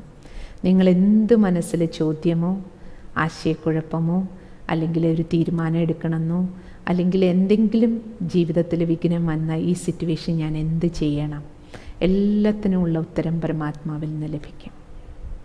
നമുക്ക് ആരോടും ചോദിക്കേണ്ടി വരില്ല, ആരോടും. ഇപ്പോൾ പിന്നെ ചോദ്യങ്ങളൊക്കെ നിങ്ങൾ കമൻറ്റ് ബോക്സിലിടും. പക്ഷേ ഭഗവാന്റെ മഹാവാക്യം മുരളി കേൾക്കാൻ തുടങ്ങിയ എന്ത് നമ്മൾ തലേദിവസം വിചാരിച്ചോ അതിനുള്ള ഉത്തരം നമുക്ക് അടുത്ത ദിവസം ഭഗവാന്റെ മഹാവാക്യത്തിൽ കേൾക്കാൻ പറ്റും. എല്ലാറ്റിനുമുള്ള നമ്മുടെ ടോട്ടൽ ജീവിതത്തിൽ രാവിലെ കണ്ണ് തുറക്കുന്നത് മുതൽ ഉറങ്ങുന്നത് വരെ എന്ത് ചിന്തിക്കണം, എങ്ങനെ ചിന്തിക്കണം, എന്ത് കഴിക്കണം, എങ്ങനെ കഴിക്കണം, എങ്ങനെ ഭക്ഷണം ഉണ്ടാക്കണം, എങ്ങനെ പെരുമാറണം, ഓരോരോ ചുവടുകളിൽ നമ്മുടെ ചെറിയ കാര്യങ്ങൾ മുതൽ വലിയ കാര്യങ്ങൾക്ക് വരെയുള്ള ശ്രീമതം നിർദ്ദേശം ഭഗവാന്റെ മുരളിയിൽ കിട്ടും. വളരെയധികം ഭഗവാന്റെ വാണിംഗ്, മുന്നറിയിപ്പുകൾ ജീവിതത്തെക്കുറിച്ച് നൽകും. മുരളിക്ക് 2 സൈഡുണ്ട്. ചില വാണിംഗും നൽകും, അതിനോടൊപ്പം തന്നെ ഭഗവാൻ ചില പ്രാക്ടീസുകളും പറയും. വാണിംഗ് എന്തിനാ? നമ്മളെ അവെയറാക്കാൻ. എന്താണ് നാളുകൾ? ആ വാണിംഗ് ഭയപ്പെടുത്താനല്ല, നാളുകൾ ഇന്നതാണ്, അതുകൊണ്ട് നിങ്ങളിങ്ങനെ ഇപ്പോഴേ പ്രാക്ടീസ് ചെയ്തോളൂ. ആ ഡയറക്ഷൻ തന്നുകൊണ്ടിരിക്കും. പിന്നെ പരമാത്മാവിൻ്റെ മുരളിയിൽ നമുക്ക് മുന്നോട്ട് പോകുമ്പോൾ നിങ്ങൾക്ക് മുരളി കേൾക്കുന്ന സമയത്ത് മനസ്സിലാക്കാനായിട്ട് കഴിയും. ഓരോരോ ഭഗവാന്റെ മധുര മഹാവാക്യങ്ങൾ കേട്ട് കഴിയുമ്പോൾ രാവിലെ ദിവസവും 7 മണി തൊട്ട് 8 മണി വരെ പരമാത്മാവിൻ്റെ മഹാവാക്യങ്ങൾ നമുക്ക് കേൾക്കാൻ പറ്റും. ലോകത്തിൻ്റെ ഏത് കോണിൽ പോയാലും ബ്രഹ്മകുമാരീസ് ഈശ്വരീയ വിശ്വവിദ്യാലയത്തിൽ നമുക്ക് ഇനി നിങ്ങൾ ജോലിക്ക് വേണ്ടിയോ എന്ത് കാര്യാർത്ഥം ലോകത്തിൻ്റെ ഏത് കോണിൽ പോയാലും രാവിലെ 7 തൊട്ട് 8 മണി വരെ എന്ന് പറഞ്ഞാൽ ഈശ്വരീയ വിശ്വവിദ്യാലയത്തിൽ നിത്യ സത്സംഗം ഉണ്ടാവും. ഏത് ശാഖയിൽ പോയാലും. ഇപ്പോൾ നിങ്ങൾക്ക് യാത്രയൊക്കെ ചെയ്യാൻ തുടങ്ങാൻ കഴിഞ്ഞാൽ, ഈ കൊറോണയുടെ പ്രശ്നങ്ങളൊന്നുമില്ല, ട്രാവൽ ചെയ്യാൻ പറ്റണേ, നിങ്ങളുടെ വീടിൻ്റെ തൊട്ടടുത്ത് ഏതാണോ ഈശ്വരീയ സേവാ കേന്ദ്രം, രാജയോഗ മെഡിറ്റേഷൻ സെൻറ്റർ ഉള്ളത്, അവിടെ പോയാൽ നിങ്ങൾക്ക് നേരിട്ട് അവിടെ ഇരുന്ന് ഈശ്വരൻ്റെ മഹാവാക്യങ്ങൾ കേൾക്കാം. അനിൽ ഭായ്, അപ്പോൾ ഭഗവാന്റെ ആ മധുര മഹാവാക്യങ്ങൾ നമുക്ക്, ആ മഹാവാക്യങ്ങൾക്കുള്ളിൽ 4 വിഷയങ്ങളുണ്ട്. ജ്ഞാനമുണ്ട്, യോഗമുണ്ട്, ധാരണയുണ്ട്, സേവനങ്ങളുമുണ്ട്. ഈ 4 വിഷയങ്ങളും മുരളിയിലൂടെ ബാബ നമുക്ക് പഠിപ്പിച്ചു തരും. ശരിക്കും പറഞ്ഞാൽ മുരളി കേൾക്കുമ്പോൾ നിങ്ങൾക്ക് മനസ്സിലാവും എങ്ങനെയാണോ ജാമ്പവൻ ഹനുമാനെ സ്മൃതി ഉണർത്തി കൊടുക്കണത്. ഹനുമാനൊന്നും പഠിപ്പിച്ചു കൊടുക്കുകയല്ല, മറന്നത് ഓർമ്മിപ്പിച്ചു കൊടുക്കുക തൻ്റെ ശക്തികളെ. അതേപോലെ നമുക്കും ഭഗവാൻ ഓർമ്മിപ്പിച്ച് തരികയാണ് മുരളിയിലൂടെ, അല്ലേ? മക്കളെ, നിങ്ങൾ ഈ ദേഹമല്ല, ആത്മാവാണ്. പരമാത്മ നിങ്ങളുടെ അച്ഛനാണ് ഞാൻ. ഓരോ പോയിൻറ്റും ഭഗവാൻ നമുക്ക് ഓർമ്മിപ്പിച്ച് തരുന്നത് നമുക്ക് മനസ്സിലാക്കാൻ കഴിയും. ഓരോ ദിവസവും നമ്മുടെ കർമ്മത്തെക്കുറിച്ച്, ജീവിതത്തെക്കുറിച്ച്. അച്ഛനായും ടീച്ചറായും ഗുരുവായിട്ടും ബാബ 3 സംബന്ധങ്ങളും നിറവേറ്റും. മുരളിയിൽ നമുക്ക് ബാബയുടെ ഈ 3 റോളും കാണാം. അച്ഛനായിട്ട് എന്ത് ചെയ്യും? പാലന തരും. മുരളി ആരംഭിക്കുന്നത് എങ്ങനെയാണെന്നറിയോ? മധുരമായ മക്കളെ, ഡെയിലി മധുരമായ കുട്ടികളെ എന്ന് വിളിക്കാൻ നമ്മുടെ ഈ ശരീരത്തിന് ജന്മം തന്ന അച്ഛൻ പോലും അമ്മ പോലും ഡെയിലി നമ്മളെ ആരെങ്കിലും മധുരമായ മക്കളെ എന്ന് വിളിക്കുമോ? അതും ചിലപ്പോൾ ഉച്ച കുട്ടികളായിരിക്കുമ്പോൾ മക്കളെ എന്ന് വിളിക്കുമായിരിക്കും. പക്ഷെ മധുരമായ മക്കളെ എന്ന് ആര് വിളിക്കും? കാരണം നമ്മുടെ സ്വഭാവമൊക്കെ മധുരമൊന്നും അല്ലല്ലോ. അപ്പോൾ എല്ലാവർക്കും വിളിക്കാൻ പറ്റില്ല. പല കയ്പും നല്ലതും കെട്ടതും ഒക്കെ നമ്മുടെ കയ്യിലുണ്ട്. ഇനി 90 വയസ്സായാലും 100 വയസ്സ് ശരീരത്തിനായാലും മധുരമായ മക്കളെ എന്ന് വിളിക്കാൻ ഒരേ ഒരു പരമേശ്വരന് മാത്രമേ കഴിയൂ. അങ്ങനെയുള്ള ഈശ്വരീയ പാലന നിങ്ങൾക്ക് നിത്യസത്സംഗം കേൾക്കുമ്പോൾ ഫീൽ ചെയ്യും. പിന്നെ ശിക്ഷണങ്ങൾ, ടീച്ചറായിട്ടുള്ള പഠിപ്പ്. ഈ മുഴുവൻ ലോകത്തിൽ നമുക്ക് എവിടെയും എത്ര ലക്ഷം കൊടുത്താലും ഒരു സ്ഥലത്തുനിന്നും കിട്ടാത്ത പഠനം. മുഴുവൻ സൃഷ്ടിയുടെ ആദിമധ്യാന്ത്യ രഹസ്യം, നമ്മുടെ തന്നെ ജീവിതം, അല്ലേ? മുഴുവൻ ലോകത്തിൻ്റെ ചരിത്രം, സർവധർമ്മങ്ങളെക്കുറിച്ചും എല്ലാം. എന്തൊക്കെ കൺഫ്യൂഷൻസ് നമ്മുടെ ജീവിതത്തിലുണ്ടായിരുന്ന എല്ലാം. ജീവിതം എങ്ങനെ ജീവിക്കണമെന്ന പഠിപ്പ്. ജീവിതത്തിന് ഉപജീവനത്തിനുള്ള സമ്പാദ്യത്തിൻ്റെ പഠിപ്പാണ് നമുക്ക് സ്കൂൾ കോളേജിൽ നിന്ന് കിട്ടിയത്. പക്ഷെ ജീവിതം എങ്ങനെ ജീവിക്കണം, ആ പഠിപ്പാണ് ഭഗവാൻ നമ്മളെ പഠിപ്പിക്കുന്നത്. ഗുരുവായിട്ട് ചുവടുകളിൽ വഴി കാണിച്ചു തരും. ഇതെല്ലാം നമുക്ക് മുരളിയിലൂടെ കേൾക്കാം. പിന്നെ ജ്ഞാനത്തിൻ്റെ ഒരു പ്രത്യേകത നിങ്ങൾക്ക് ഡെയിലി ഇനി ജ്ഞാനമുരളി കേൾക്കുമ്പോൾ മനസ്സിലാക്കാം. ജ്ഞാനം ബാബ നൽകുമ്പോൾ അതിൽ ട്യൂഷനും ഇൻട്യൂഷനും നമുക്ക് കാണാം. ജ്ഞാനമുരളി നമുക്ക് നിത്യേന പഠിക്കണം. എന്താ കാരണം? ബാബ മുരളി പറയുമ്പോൾ നമ്മൾ ശ്രവിക്കണം, ശ്രദ്ധയോടെ ശ്രവിക്കണം. മുരളിക്കിലെ മെയിൻ പോയിൻറ്റ്സുകൾ നോട്ട് ചെയ്യണം. ബുദ്ധിയിലേക്കും അത് പോകും, ഉള്ളിലേക്ക് എടുക്കണം. എടുത്തതിന് ശേഷം ഇൻട്യൂഷൻ, എന്തകത്തേക്കെടുത്തോ അതകത്ത് ചവച്ചരച്ച് കഴിച്ച് അത് നമ്മുടെ ജീവിതമാക്കണം. എന്നിട്ടത് സമയത്ത് നമ്മൾ ഭക്ഷണം കഴിക്കുമ്പോൾ അങ്ങനെയല്ലേ, കഴിച്ചാൽ മാത്രം പോരല്ലോ, ദഹിക്കണം. ദഹിച്ചാലേ അതിന്ന്, അല്ലേ, എനർജി എക്സ്ട്രാക്റ്റ് ആക്കുക. എനർജിയാണ് നമുക്ക് യൂസ് ആവുന്നത്. അതേപോലെ ബാബയുടെ മുരളി നമ്മൾ കേൾക്കുമ്പോൾ അത് ട്യൂഷനായി, പിന്നെ അത് ഇൻട്യൂഷനായിട്ട് നമുക്ക് മാറണം. നമുക്ക് രാവിലെ മുതൽ വൈകുന്നവർ, രാവിലെ 1 മണിക്കൂറാണ് പഠനം, പ്രഭാതത്തിൽ 7 to 8. അതിന് ശേഷമുള്ള 23 മണിക്കൂർ നമുക്ക് ജീവിതത്തിൽ വരുന്ന ഓരോ സമസ്യയിലും, ഓരോ വിഘ്നങ്ങളിലും, ഓരോ പ്രതിസന്ധി ഘട്ടങ്ങളിലും, ഓരോ വ്യക്തികളോടൊപ്പം നമുക്ക് ജീവിതത്തിൽ മുന്നോട്ട് പോകുമ്പോൾ ഓരോ കാര്യത്തിനുമുള്ള ഡയറക്ഷൻ. ഈ സാഹചര്യത്തിൽ ഞാൻ എന്ത് ചെയ്യണം, ഈ സാഹചര്യത്തിൽ ഞാൻ എന്ത് പറയണം, ഇതിനുള്ള പരമാത്മ ഡയറക്ഷൻ എന്താണ്, അത് നമുക്ക് സ്മൃതി ഉണർന്ന് വരും. ഉണരണം, ഉപയോഗിക്കണം. അങ്ങനെ നമ്മൾ ഉപയോഗിച്ച് മുന്നോട്ട് പോകണം. അതിനാണ് ഭഗവാൻ നമ്മളെ പഠിപ്പിക്കണത്. അല്ല നമ്മളെ പണ്ഡിറ്റാക്കാനല്ല പഠിപ്പിക്കണം ഭഗവാൻ. കുറേ അറിവ് പകർന്നു തന്ന് ഇപ്പോൾ ഈ 1 മാസം കൊണ്ട് നമ്മൾ പണ്ഡിതരാകാനല്ലല്ലോ പഠിച്ചുകൊണ്ടിരിക്കണം.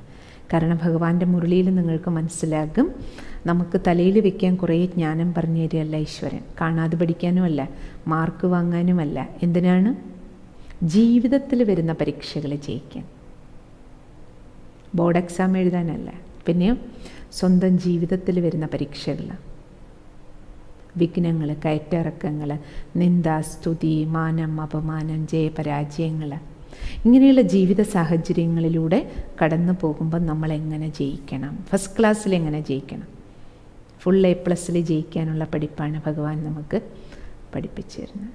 ജീവിതയാത്രയിൽ ജയിക്കാൻ നമ്മളെവിടെ ജീവിക്കുന്നു അതാണ് നമ്മുടെ പരീക്ഷാ ഹാള്. അവിടെ നമ്മുടെ ജീവിതത്തിൽ രാവിലെ മുതൽ വരുന്ന ഓരോ പരിതസ്ഥിതികളുമാണ് നമുക്കുള്ള പരീക്ഷകൾ. ചിലത് പരിതസ്ഥിതികളാണ്, ചിലത് വിഘ്നങ്ങളാണ്, അല്ലേ? അവിടെ നമുക്കുള്ള ഉത്തരങ്ങളാണ് നമുക്ക് ഭഗവാൻ തരുന്നത്. ചോദ്യവും ഉത്തരവും നേരത്തെ തന്നെ ഭഗവാൻ തരാണ്.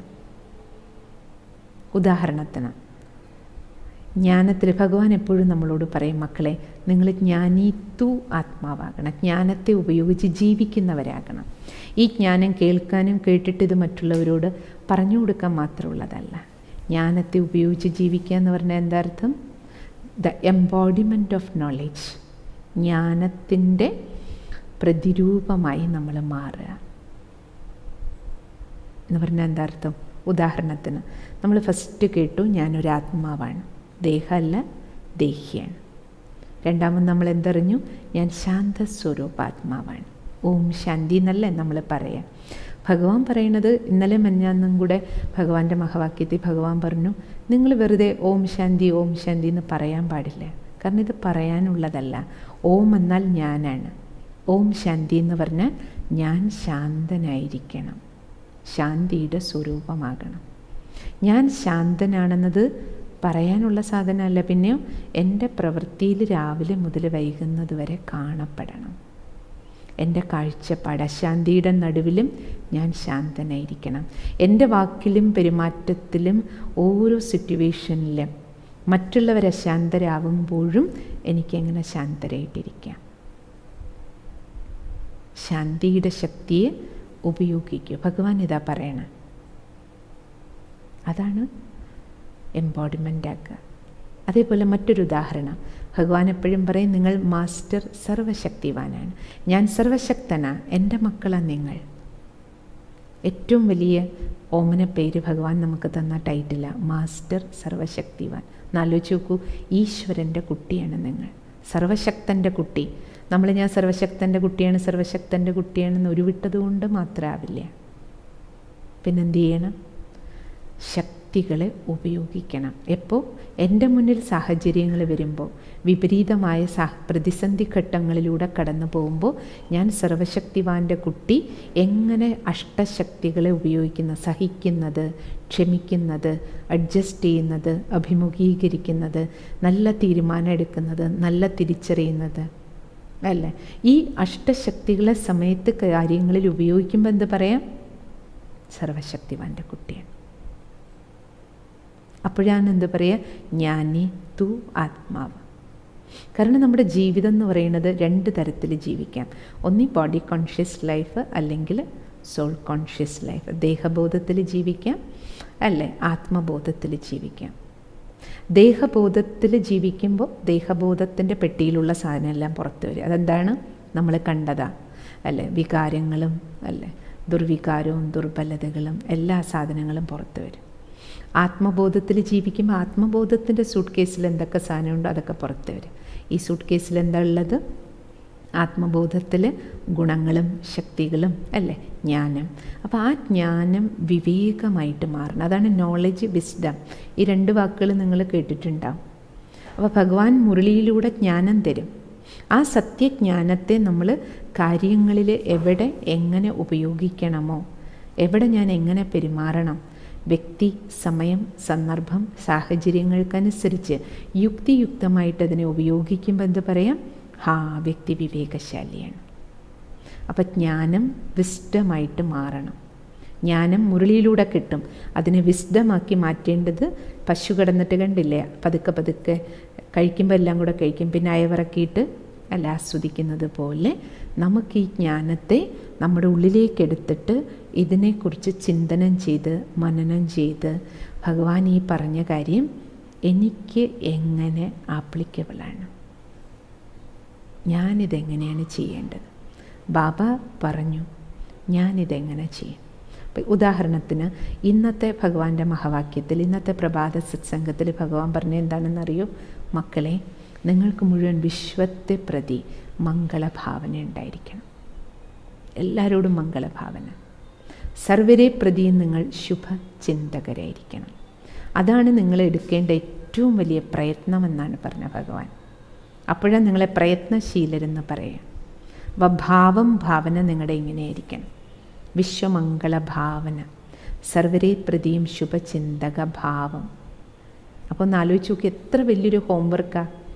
രാവിലെ മുതൽ വൈകുന്നത് വരെ ആരെ ഞാൻ ഓർമ്മിച്ചാലും ആരെ നേരിട്ട് കണ്ടാലും ഇടപഴകിയാലും ഞാൻ ചെയ്യുന്ന എല്ലാ കാര്യങ്ങളും സർവരുടെയും മംഗളത്തിനുള്ളതായിരിക്കണം, ചിന്ത മുതലല്ല. പിന്നെ ആരോടൊപ്പമാണെങ്കിൽ, എന്നിട്ട് ഭഗവാൻ ഇതും കൂടെ അണ്ടർലൈൻ ചെയ്തു തന്നു.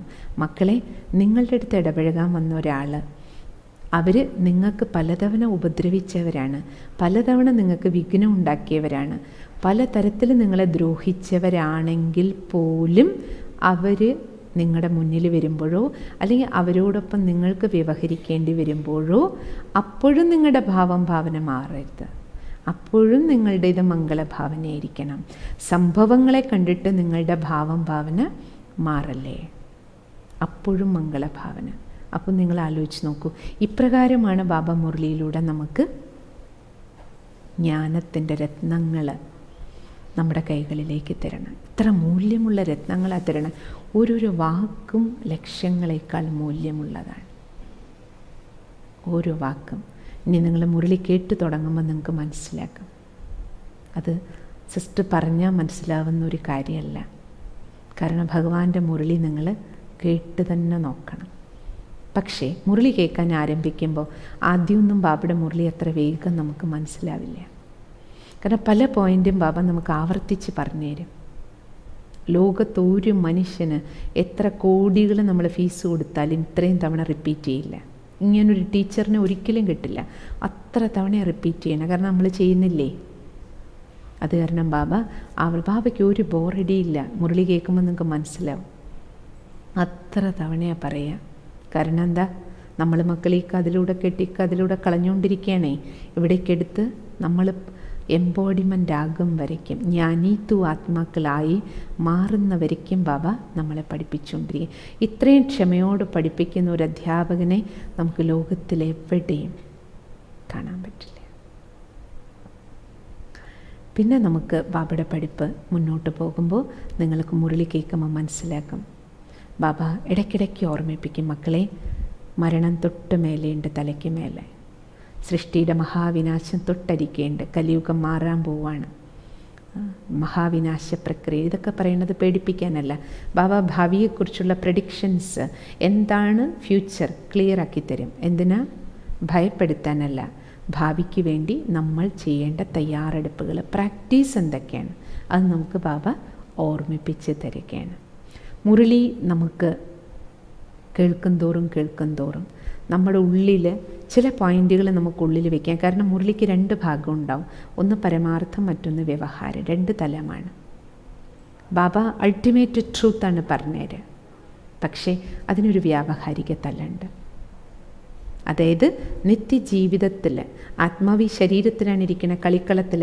അപ്പം കളിക്കളത്തിലിരിക്കുമ്പോൾ നിങ്ങളെങ്ങനെ കളി കളിക്കണം, ജീവിക്കുമ്പോൾ എങ്ങനെ ജീവിക്കണം, പ്രാക്ടിക്കൽ ലൈഫ്.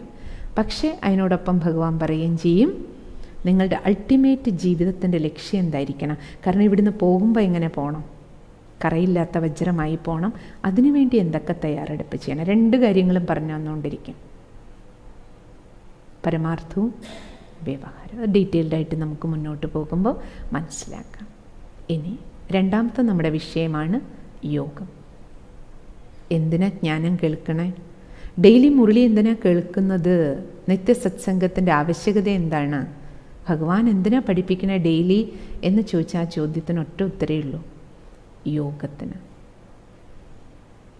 യോഗം ചെയ്യണമെങ്കിൽ ജ്ഞാനം വേണം. ആത്മാവായി എനിക്ക് പരമാത്മാവിനും ഈശ്വരനുമായി യോഗം വയ്ക്കണമെങ്കിൽ നിത്യസത്സംഗം ആവശ്യമാണ്.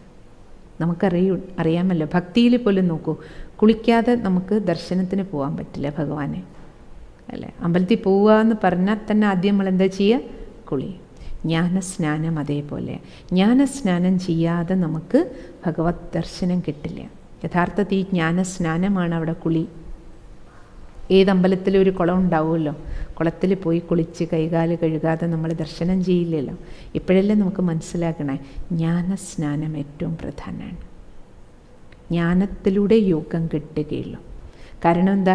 ജ്ഞാനത്തിലൂടെ ബാബ നമ്മളെ ഓർമ്മിപ്പിക്കുക, കുഞ്ഞെ നീ ആരാണ്? ഈ ദേഹമല്ല, ദേഹിയാണ് കുഞ്ഞെ. എൻ്റെ കുട്ടിയാണ് കുഞ്ഞെ, നീ ഭഗവാന്റെ സന്താനമാണ് കുട്ടി. ഇത് കളിക്കളമാണ് കുട്ടി. സ്മൃതി ഉണർത്തി തരിക. കാരണം നമുക്ക് വിസ്മൃതിയിലേക്ക് പോയി. അതുകൊണ്ടാണ് ജാമ്പവാനാണെന്ന് പറഞ്ഞത്. ഓർമ്മിപ്പിക്കണം ബാബ. പരംധാമമാണ് മക്കളെ നിങ്ങളുടെ വീട്. നിങ്ങളിവിടെ നാടകം കളിക്കാൻ വന്നിട്ട് ഒരു കൽപ്പമായി. നാടകം പൂർത്തിയാക്കുകയാണ് മക്കളെ. ഇത് കൽപ്പാന്ത്യ വേളയാണ് മക്കളെ. ഇപ്പോൾ തിരിച്ച് വീട്ടിലേക്ക് പോകാൻ സമയമായി. ഞാൻ നിങ്ങളെ കൂട്ടിക്കൊണ്ടു പോകാൻ വന്നിരിക്കുകയാണ്. ഇപ്രകാരം ബാബ നിത്യേന ഓർമ്മിപ്പിച്ച് നമ്മളെ കൊണ്ട് ഓർമ്മിക്കാൻ പഠിപ്പിക്കുകയാണ്. അതുകൊണ്ട് ഡെയിലി മുരളിയിലൊരു വാക്ക് നിങ്ങൾ കേൾക്കും, ഓർമ്മിക്കൂ. എന്തോർമ്മിക്കണം? ഭഗവാൻ എന്തോർമ്മിപ്പിച്ച് തരുന്നോ അത് നമുക്ക് ഓർമ്മിക്കണം. ഭഗവാൻ പറയുന്ന ജ്ഞാനത്തെ അനുഭൂതിയോടെ സ്മരിക്കുന്നതിൻ്റെ പേരാണ് യോഗ. ഒന്നുണ്ട് കേൾവി. മുരളി കേട്ടുകൊണ്ടിരിക്കാൻ നമുക്ക്, അത് ശ്രോതാവാണ്. ശ്രവണം മാത്രമേ നടക്കൂ. ശ്രവണത്തിന് ശേഷം അടുത്ത സ്റ്റെപ്പ് എന്താണ്? മനനം. എന്ത് കേൾക്കുന്നുവോ, ആത്മാവിനെക്കുറിച്ച് ഭഗവാൻ പറഞ്ഞു, ഞാനൊരു ആത്മാവാണെന്ന് അറിഞ്ഞു, അത് അറിവ് മാത്രമാണ്. ഇനി അറിഞ്ഞതിനെക്കുറിച്ച് ഞാൻ മനനം ചെയ്യണം. ദേഹം വേറെ, ദേഹിയായ ഞാൻ വേറെ. നമ്മൾ ദിവസവും മെഡിറ്റേഷൻ ചെയ്യുമ്പോൾ അങ്ങനെയല്ല ചെയ്യണേ. എന്ത് ക്ലാസ് കേട്ടോ അതിൻ്റെ പോയിന്റുകൾ മനനം ചെയ്ത് ചിന്തനം ചെയ്ത് പിന്നെ ഞാനൊരു ആത്മാവാണെന്ന അനുഭൂതി എനിക്കുണ്ടാവേണ്ടതാ.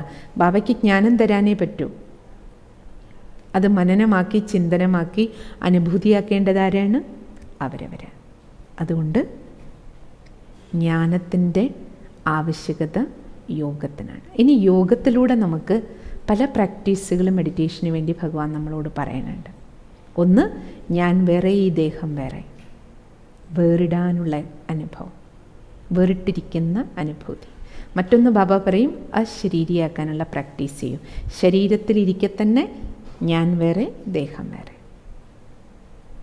മൂന്നാമത്തത് സദോ ഗുണങ്ങളുടെ പ്രാക്ടീസ്, സദോ ഗുണങ്ങളുടെ അനുഭൂതിക്കുള്ള യോഗം.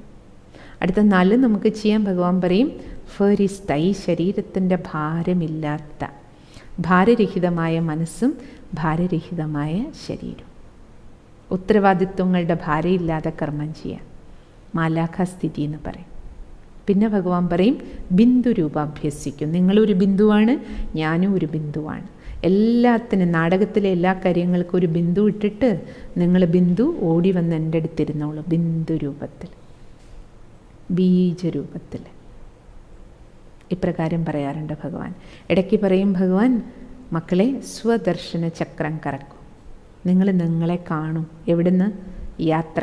ഒരു ട്രാവലേഴ്സായിട്ട് സഞ്ചരിക്കും. നിങ്ങൾ യാത്രികരായി പരംധാമത്തിൽ വീട്ടിലിരുന്നത്, അവിടുന്ന് സത്യയുഗത്തിൽ ഇറങ്ങി വന്നത്, സത്യയുഗം കഴിഞ്ഞിട്ട് ത്രേതായുഗത്തിലേക്ക് വന്നത് അല്ലേ, അവിടുത്തെ ദൈവിക ജീവിതം. ദ്വാപരയുഗം മുതൽ നമ്മൾ പതുക്കെ രാവണ രാജ്യത്തിലേക്ക് വന്നത്, കലിയുഗം, കലിയുഗത്തിൻ്റെ അന്തിമം അല്ലേ, ഇപ്പം സംഗമത്തിൽ വീണ്ടും ഭഗവാനോടൊപ്പം സംഗമിച്ചിരിക്കുന്നു അല്ലേ. ഇപ്പം നമുക്ക് വീണ്ടും ഭഗവാൻ ശൂദ്രൻ എന്നൊരു ബ്രാഹ്മണ ജീവിതം തന്നു. ബ്രാഹ്മണനിൽ നിന്ന് വീണ്ടും നമ്മൾ മാലാഖ ജീവിതത്തിലേക്ക്, പവിത്ര ജീവിതത്തിലേക്ക് മാറണം. പവിത്രമായി കഴിഞ്ഞാൽ വീണ്ടും ഈ ശരീരത്തിൽ നിന്ന് വിട്ട് നമ്മളെവിടെ പോകും? വീട്ടിലേക്ക് പോകും. വീട്ടിൽ നിന്ന് വീണ്ടും എവിടേക്ക് ഇറങ്ങി വരും? സത്യയുഗത്തിലേക്ക് ഇറങ്ങി വരും അല്ലേ. ഈ യാത്ര ഇടയ്ക്കിടയ്ക്ക് ഓർമ്മിക്കാൻ പറയും ബാബ. അപ്പം നമുക്ക് നല്ല നമ്മുടെ എലിവേറ്റഡ് കോൺഷ്യസ്നെസ് ഉണ്ടാക്കിയെടുക്കാൻ, ആ ഉയർന്ന സ്ഥിതിയിൽ നമുക്ക് നമ്മളെ കൊണ്ടുപോകാൻ വേണ്ടിയിട്ട് ഭഗവാൻ ഇടയ്ക്കിടയ്ക്ക് ആ ഗ്രേറ്റ് ഫീലിംഗ് ഗ്രേറ്റ് എന്ന അവസ്ഥ, നല്ല അനുഭൂതി ഉണ്ടാക്കിയെടുക്കാൻ വേണ്ടി ഭഗവാൻ ഇങ്ങനെ പറയും. ഏതെങ്കിലും അഭ്യാസങ്ങൾ മാറി മാറി ചെയ്യുക. കാരണം മനുഷ്യന് എപ്പോഴും വെറൈറ്റി അല്ല ഇഷ്ടം. അല്ല ഞാനൊരു ബിന്ദുവാണ്, പരമാത്മാ ബിന്ദുവിനെ ഓർമ്മിച്ചുകൊണ്ട് എപ്പോഴും അങ്ങനെ ഇരിക്കാൻ പറ്റില്ല. ബിന്ദുവിനെ ഓർമ്മിച്ചുകൊണ്ട്. അപ്പോൾ വെറൈറ്റി നമുക്ക് വേണം. അതുകൊണ്ട് മെഡിറ്റേഷൻ തന്നെ നമുക്ക് പലതരത്തിൽ ഇപ്രകാരം ചെയ്യാൻ പറ്റും. ഇവിടുന്ന് നമുക്ക് പരംധാമത്തിലേക്ക് പോയിരുന്നിട്ട് ചെയ്യാം, അല്ലെങ്കിൽ ഭഗവാൻ നമ്മുടെ അടുത്തേക്ക് വരുന്നത് പോലെ നമുക്ക് ചെയ്യാം അല്ലേ. പലതരത്തിലുള്ള പ്രാക്ടീസുകൾ നമ്മൾ ഡെയിലി മുന്നോട്ട് പോകുമ്പോൾ ഇനി ചെയ്യാൻ പറ്റും. കൂടുതൽ ഡീറ്റെയിൽസ് അപ്പോഴും മനസ്സിലാക്കാനും പറ്റും. ചിലർ പറയും മെഡിറ്റേഷൻ ചെയ്യുമ്പോൾ, അയ്യോ എനിക്ക് നെറ്റിയിൽ വേദന വരുന്നു, ഇവിടെ കാണാൻ പറ്റുന്നില്ല ആത്മാവിനെ, തലയൊക്കെ വേദനിക്കുന്നു. യഥാർത്ഥത്തിൽ ഇത് നെറ്റിയിലേക്ക് നോക്കാനോ തലയിലേക്ക് നോക്കാനോ ഒന്നുമില്ല. നെറ്റിത്തടത്തിൻ്റെ ഉള്ളിൽ മസ്തിഷ്കത്തിൻ്റെ മധ്യത്തിൽ ഡ്രൈവർ ആത്മാവ് ഞാൻ ഇരിക്കുന്നു എന്നതൊരു അവയർനെസ്സാണ്, ഒരു ബോധം മാത്രമാണ്. നമ്മുടെ സീറ്റ് ഏതാണെന്ന് നമ്മൾ മനസ്സിലാക്കിയാൽ മതി. പക്ഷേ മെഡിറ്റേഷനിൽ കിട്ടുന്നത് എന്താ? ഇവിടേക്ക് നോക്കാൻ ശ്രമിക്കേണ്ട, തലയിലേക്ക് നോക്കാൻ ശ്രമിക്കേണ്ട, ഒന്നും വേണ്ട. ഞാൻ വേറെ, ദേഹം വേറെ, ഞാൻ വേറെ, ദേഹം വേറെ. ആ ബോധമാണ്. ആ ബോധത്തിലിരിക്കുമ്പോൾ ഞാനൊരാത്മാവാണെന്ന ആ ഭാരമില്ലാത്ത അവസ്ഥയാണ്. അല്ലാതെ ആത്മാവിനെ കാണാൻ പറ്റില്ലല്ലോ. പിന്നെ ഞാൻ ശാന്തി നിറഞ്ഞൊരാത്മാ, ശാന്തിയുടെ അനുഭൂതിയെ കിട്ടുക. ആ അനുഭൂതിയിൽ മുഴുകേണ്ട ആവശ്യം നമുക്കുള്ളൂ. അല്ലാതെ ഇവിടേക്ക് നോക്കാനും അങ്ങനെയുള്ള കഠിന പ്രയത്നങ്ങളൊന്നും നമുക്ക് ചെയ്യേണ്ട യാതൊരു കാര്യമില്ല. അയ്യോ, ഞാൻ ഇവിടെ വെളിച്ചത്തെ കണ്ടില്ല നെറ്റിയിൽ, അങ്ങനെയൊന്നും ചിന്തിക്കേണ്ട. കാണുന്ന വെളിച്ചവും അല്ലല്ലോ അത്. ആ വെളിച്ചത്തിൽ എന്താ ഉള്ളത്? ശക്തിയാണ്. ആ ശക്തിയുടെ വൈബ്രേഷൻ ഫീൽ ചെയ്യും. ശാന്തിയുടെ ഊർജം നമുക്ക് ഫീൽ ചെയ്യും. പരമാത്മാവിനെ അതേപോലെ, പരംധാമവും അതേപോലെ അല്ലേ. ആ സ്വർണ്ണ ചുവപ്പ് നിറം മാറുന്ന ലോകം നമ്മൾ മനസ്സിൽ കണ്ടിട്ടതിൻ്റെ അനുഭൂതി ചെയ്യുകയാണ് അല്ലേ. പിന്നെ നമുക്ക് മെഡിറ്റേഷൻ ചെയ്യുമ്പോൾ ഏറ്റവും പ്രധാനം ചില സമയങ്ങൾ നമ്മൾ ഫിക്സ് ചെയ്യണം നമ്മുടെ ജീവിതത്തിൽ. ഇന്ന് മുതൽ നിങ്ങൾ തുടങ്ങിയിട്ടുണ്ട്, നമ്മൾ പലപ്പോഴായിട്ട് ഇന്ന് മുതൽ അത് നോട്ട് ചെയ്തോളൂ. നമുക്ക് മെഡിറ്റേഷൻ ചെയ്യാൻ പറ്റിയ ഏറ്റവും ഒന്നാന്തരം സമയം, ഫസ്റ്റ് ക്ലാസ്, അത് ഭഗവാൻ പറയണ മക്കളെ, അതിരാവിലത്തെ സമയം, ബ്രഹ്മമുഹൂർത്ത വേള. രാവിലെ 2 തൊട്ട് 5 മണി വരെയുള്ള സമയം ബ്രഹ്മമുഹൂർത്താണ്. 2 മണിക്ക് മുമ്പുള്ള സമയം, 5 മണിക്ക് ശേഷമുള്ള സമയം വേറെയാണ്. പക്ഷെ 2നും 5നും ഇടയിൽ അല്ലേ ഏറ്റവും സദോ പ്രധാനം. എങ്ങനെയാണ് സത്യയുഗം? നമ്മളൊരു കൽപ്പത്തിൽ സത്യത്രേതയുഗം സദോ പ്രധാനം എന്ന് പറയണം. അതേപോലെ ഒരു ദിവസത്തിൻ്റെ സദോ പ്രധാന വേളയാണ് 2 തൊട്ട് 5. അതിൽ ഏത് സമയത്ത് ബാബ 2 തൊട്ട് 5 മണി വരെയും ചെയ്യുമായിരുന്നു മെഡിറ്റേഷൻ. ബാബയുടെ ഇരുന്നുള്ള മെഡിറ്റേഷൻ്റെ വിശേഷ സമയം അതായിരുന്നു.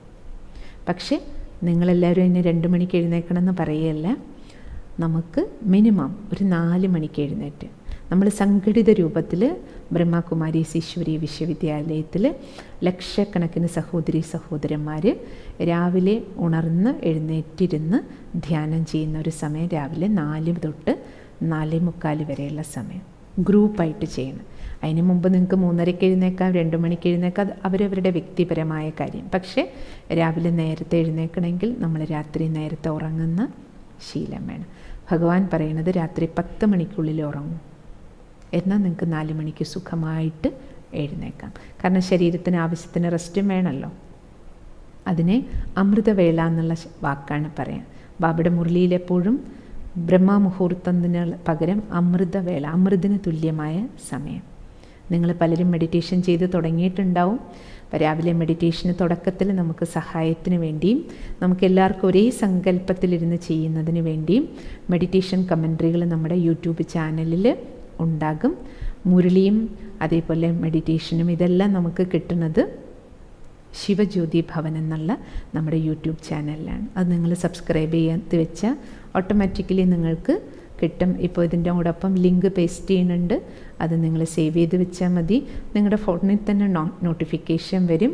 മുരളിയുടെയും രാവിലെ ലിങ്ക് വരും, അതേപോലെ അമൃതവേളയിലെ മെഡിറ്റേഷൻ്റെയും വരും. അപ്പം നമുക്ക് ഡെയിലി കേൾക്കാം.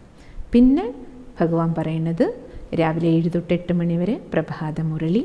പിന്നെ നമ്മൾ പകൽ സമയത്ത് കർമ്മയോഗികളാണ്. അതിൽ തന്നെ ഭഗവാൻ പറയുന്ന എല്ലാ 1 മണിക്കൂറിലും 1 മിനിറ്റ് സമയം എന്ത് ജോലി ചെയ്യുന്നോ അതൊന്ന് നിർത്തി വെച്ചിട്ട് പരമാത്മസ്മൃതിയിലിരിക്കും. അതിനെ ജസ്റ്റ് എ മിനിറ്റ് എന്നാണ് പറയുക. ജാം, 1 നിമിഷത്തെ ഓർമ്മ. ആ 1 നിമിഷം ആത്മസ്മൃതിയുടെ പ്രാക്ടീസ് വേണമെങ്കിൽ ചെയ്യാം. അല്ലെങ്കിൽ 1 മിനിറ്റ് ഓടിപ്പോയി അച്ഛൻ്റെ അടുത്തൊന്ന് സൈലൻസ് വേൾഡിൽ പോയി ഇരുന്ന് വരാം. അല്ലെ, പലതരത്തിൽ നമുക്ക് പ്രാക്ടീസ് ചെയ്യാം. പിന്നെ ഒന്ന് നമുക്ക് മെഡിറ്റേഷൻ ചെയ്യാൻ ട്രാഫിക് കൺട്രോൾ സമയം. അത് ഫസ്റ്റ് നമ്മൾ ആദ്യ സത്സംഗത്തിൻ്റെ ഡേയിൽ എല്ലാവർക്കും പറഞ്ഞു തന്നിരുന്നു. അത് നിങ്ങൾ നോട്ട് ചെയ്ത് വെച്ചിട്ടുണ്ടാവും. രാവിലെ 5:45, രാവിലെ 3:30 മുതൽ നമ്മൾ തുടങ്ങും. ഇവിടെ നിങ്ങൾക്ക് 5:45, രാവിലെ 7 മണി, 10:30, പിന്നെ 12, വൈകിട്ട് 5:30, 7:30, 9:30.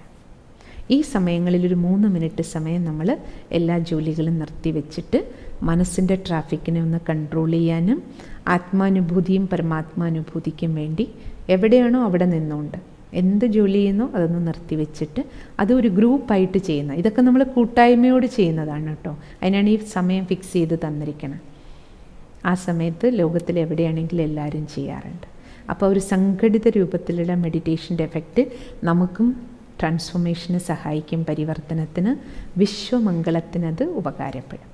പിന്നെ അടുത്ത മെഡിറ്റേഷൻ്റെ സമയം സംഘടിത രൂപത്തിൽ ചെയ്യാൻ ഭഗവാൻ ഫിക്സ് ചെയ്ത് തന്നിരിക്കുന്നത് വൈകുന്നേര സമയം, സന്ധ്യാവേളയാണ്. വൈകുന്നേരം 6:30 തൊട്ട് 7:30 വരെ. അപ്പോൾ ഈ സായാഹ്ന സത്സംഗത്തിന് ശേഷം പിന്നെ നമ്മൾ സത്സംഗം രാവിലെ കേൾക്കുമല്ലോ, മുരളി രാവിലെ കേട്ട് കഴിഞ്ഞ് സന്ധ്യാസമയം 6:30 തൊട്ട് 7:30 വരെ നമുക്ക് മെഡിറ്റേഷൻ്റെ ടൈമാണ്. അതും നിങ്ങൾക്ക് ശിവജ്യോതി ഭവനിൽ സന്ധ്യാ മെഡിറ്റേഷൻ, സന്ധ്യായോഗത്തിനുള്ള കമൻട്രികളും നല്ല നല്ല മ്യൂസിക്കും പാട്ടുകളും എല്ലാം മിക്സ് ചെയ്ത് 1 മണിക്കൂർ സന്ധ്യാവന്ദനത്തിനുള്ളത് കിട്ടും. കുടുംബസമേതമായിട്ടിരുന്ന് രാവിലെ ബ്രഹ്മമുഹൂർത്തത്തിലെ ധ്യാനവും സന്ധ്യാവന്ദനവും കുടുംബത്തിലെല്ലാവരും ഒരുമിച്ചിരുന്ന് ചെയ്യാൻ പറ്റുകയാണെങ്കിൽ ഏറ്റവും നല്ലതാണ്. First class. നമ്മുടെ വീടിൻ്റെ അന്തരീക്ഷമേ മാറിക്കിട്ടും. നമ്മുടെ അനേക വിഘ്നങ്ങൾ വഴിമാറാൻ നല്ല പോസിറ്റീവ് എനർജി നമുക്ക് നമ്മുടെ ഉള്ളിലും നമ്മുടെ മനസ്സിലും ശരീരത്തിലും വീട്ടിലും നമ്മുടെ ചുറ്റുപാടുള്ളവർക്ക് പോലും അതിൻ്റെ വൈബ്രേഷൻ കിട്ടും. കാരണം ലക്ഷക്കണക്കിന് പേര് ഒരുമിച്ചിരുന്ന് മെഡിറ്റേഷൻ ചെയ്യുന്ന ഒരു സമയമാണ്. അപ്പോൾ ഇതിൻ്റെ എല്ലാം ലാഭം എടുക്കൂ. പിന്നെ കൂടാതെ നമ്മൾ ഭക്ഷണം ഉണ്ടാക്കുമ്പോൾ ഓർമ്മയിലുണ്ടാക്കും. കഴിക്കുന്നതിന് മുമ്പ് എപ്പോഴും മിനിമം 1 മിനിറ്റ് സമയമെങ്കിലും, കഴിയുമെങ്കിൽ 2 മിനിറ്റ് എടുക്കാം, 1 മിനിറ്റ് സമയമെങ്കിലും ഭക്ഷണത്തിൻ്റെ മുന്നിൽ ഇരുന്നിട്ട് പരമാത്മാവിനെ സ്മരിച്ച് ഈശ്വരനോട് നന്ദി പറയുക. ഭക്ഷണം ഉണ്ടാക്കാൻ സഹായിച്ച എല്ലാവരോടും നന്ദി പറയുക. പരമാത്മാവിൻ്റെ കിരണങ്ങൾ ആ ഭക്ഷണത്തിൽ നിറഞ്ഞ് അത് സദോപ്രധാന പ്രസാദമായി മാറുന്നത് മനസ്സിലൊരു നിമിഷം വിചാരിച്ചിട്ട്, ഭഗവാനെ ഇതുപോലെ അന്നം എല്ലാവർക്കും കിട്ടട്ടെ 3 നേരവും കഴിക്കാൻ, ആ ശുഭസങ്കല്പത്തോടെ കഴിക്കുക കഴിക്കുന്നതിന് മുമ്പ്. അതുപോലെ 1 ഗ്ലാസ് വെള്ളം കുടിക്കുകയാണെങ്കിലും 1 സെക്കൻഡെങ്കിലും ഒരു ശുഭചിന്ത ആ വെള്ളത്തിൽ, പരമാത്മസ്മൃതിയിൽ ഭഗവാന്റെ കിരണങ്ങൾ കൊണ്ട് ഇത് അമൃതാണ് ഞാൻ കുടിക്കണം, പുണ്യാഹമാണിത്, തീർത്ഥമാണിത്. അതിനെയാണ് തീർത്ഥം എന്ന് പറയണത്. 1 നിമിഷമെങ്കിലും ഈശ്വര സ്മൃതിയിൽ സമർപ്പിച്ചിട്ട് കുടിക്കുമ്പോൾ എന്തായി, ആ വെള്ളത്തിൻ്റെ ക്രിസ്റ്റൽ ഘടന തന്നെ മാറും. ഇത് സയൻറ്റിഫിക്കലി തെളിയിക്കപ്പെട്ട വസ്തുതയാണ്. ശുഭചിന്തകൾക്ക് വെള്ളത്തിൻ്റെ ഘടനയെ മാറ്റാൻ കഴിവുണ്ട്. പിന്നെ കിടക്കുന്നതിന് മുമ്പ് ഗുഡ് നൈറ്റ് മെഡിറ്റേഷൻ അതെല്ലാവരും ചെയ്ത് തുടങ്ങിയിട്ടുണ്ടാവുമല്ലോ. തീർച്ചയായിട്ടും ലാസ്റ്റിൽ 1/2 മണിക്കൂർ സമയം കഴിയുമെങ്കിൽ ഈശ്വരനോടൊപ്പം ചിലവാക്കുക. അതിൽ ആദ്യത്തെ 15 മിനിറ്റ് മുരളി ഒന്നും കൂടെ റിവിഷൻ, രാവിലെ കേട്ട മുരളി ഒന്നും കൂടെ റിവിഷൻ ചെയ്യുക. ലാസ്റ്റ് 15 മിനിറ്റിൽ 5 മിനിറ്റ് നമ്മൾ നമ്മുടെ ചാർട്ട് ബാബയ്ക്ക് രാവിലെ തൊട്ട് വൈകിട്ട് വരെയുള്ള നമ്മുടെ പ്ലസ്സും മൈനസും ബാബയ്ക്ക് എഴുതി വയ്ക്കുക. എന്ത് ഹൃദയം തുറന്ന് എഴുതണമോ എഴുതാം. അതിനുശേഷം നമ്മുടെ പ്രോഗ്രസ്സിൻ്റെ ചാർട്ടുകൾ നോട്ട് ചെയ്യുക. ഡെയിലി നോക്കണം എനിക്ക് എന്ത് പ്രോഗ്രസ് ഉണ്ടായി, ആ പ്രോഗ്രസ് റിപ്പോർട്ട് നോട്ട് ചെയ്ത് വയ്ക്കുക. പിന്നെ ഒരു 10 മിനിറ്റ് മെഡിറ്റേഷൻ ചെയ്തുകൊണ്ട് വേണം ഉറങ്ങാൻ. ലാസ്റ്റ് ഓർമ്മ ശിവബാബയുടെ ആയിരിക്കണം. ഗുഡ് നൈറ്റ് ലാസ്റ്റ് ഭഗവാനോടായിരിക്കണം. പിന്നെ ഇതിന് ശേഷം പിന്നെ തമ്മിൽ സംസാരിക്കാനോ ഫോൺ എടുക്കാനോ ഒന്നും പാടില്ല. ആ ഒരു ലക്ഷ്യം വെച്ച് നമുക്ക് പോകാം. ജ്ഞാനം, യോഗം, ഈ 2 വിഷയങ്ങൾ നമ്മുടെ രാജയോഗത്തിൽ വ്യക്തിപരമാണ്. നമ്മൾ പരിശ്രമിക്കണം ഇതിന് രണ്ടിനും. ജ്ഞാനത്തെ ഉപയോഗിച്ച് ജീവിക്കാനും പിന്നെ യോഗം പരമാത്മാവിൽ വെച്ച് യോഗ്യമായ ഒരു ജീവിതം ജീവിക്കാനും. ഇനി ഇത് രണ്ടും ചെയ്യുന്നതിൻ്റെ ഒരു നെറ്റ് റിസൾട്ടാണ് അടുത്ത 2 വിഷയം, ധാരണയും സേവനവും.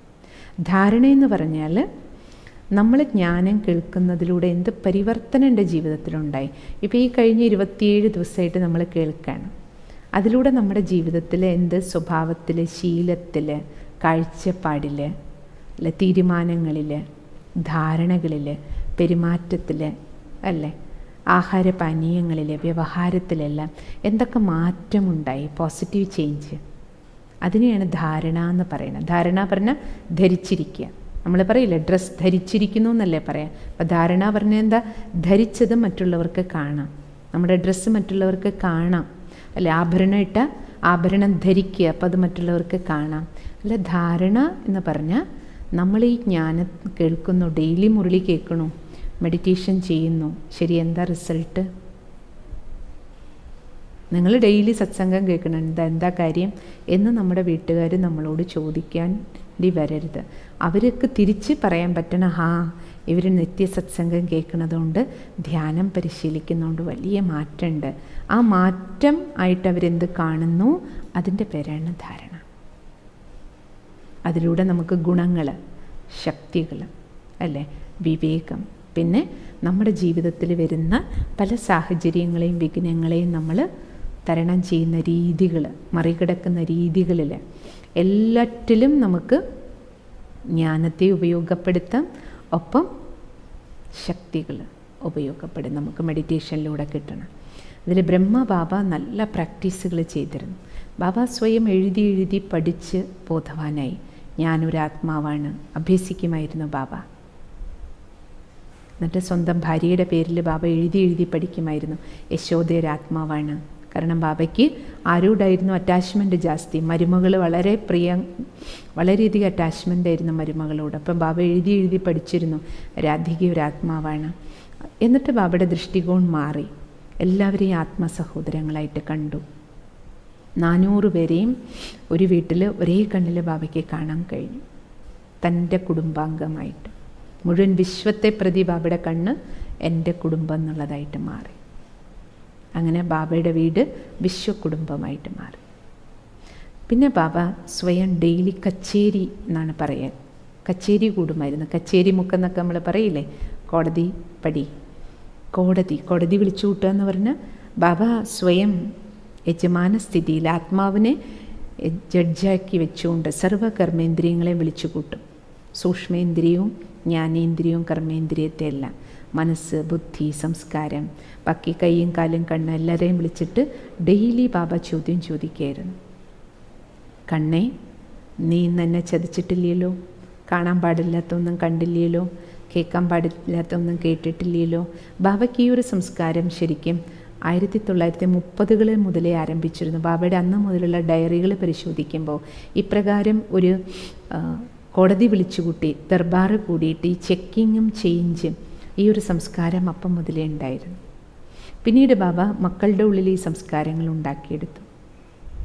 കുട്ടികളുടെ ഇടയിലും കച്ചേരി എന്ന് പറയുന്ന സമ്പ്രദായം ഉണ്ടായിരുന്നു തുടക്കം മുതലേ.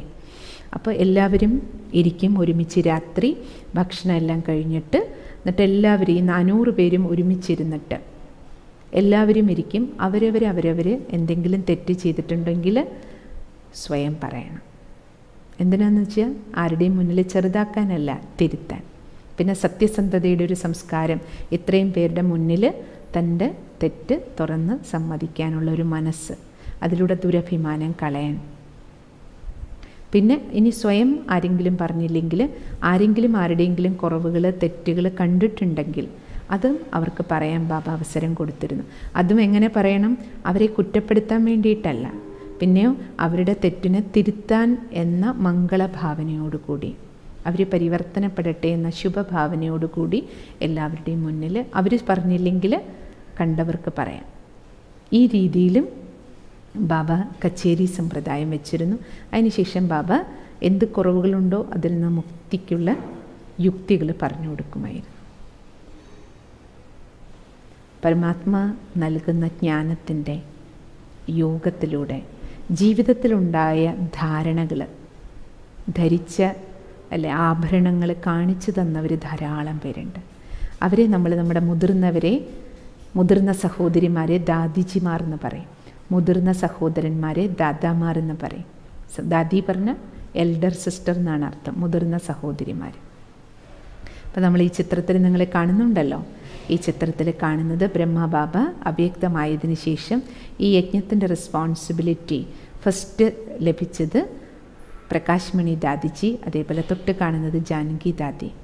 ഈ ദാദിമാരെല്ലാവരും നമ്മൾ നോക്കുകയാണെങ്കിൽ ഇപ്രകാരം നമ്മുടെ ദാദിമാരുടെ ജീവിതത്തിൽ ആ ധാരണകൾ, ആഭരണങ്ങൾ കാണാം. നിങ്ങൾ കാണുന്നില്ലേ അവരുടെ ഫേസിൽ, അവരുടെ വ്യക്തിത്വത്തിൽ ആ ദിവ്യത, എല്ലാ ഗുണങ്ങളുടെയും പ്രകാശം അവരുടെ വ്യക്തിത്വത്തിലും അവരുടെ വാക്കിലും പെരുമാറ്റത്തിലും നമുക്ക് നേരിട്ട്, കാരണം ഈ ദാദിമാരുമായിട്ടെല്ലാം നമ്മൾ മൗണ്ട് അബൂവിൽ പോകുമ്പോൾ നമുക്ക് നേരിട്ട് കാണാൻ പറ്റും.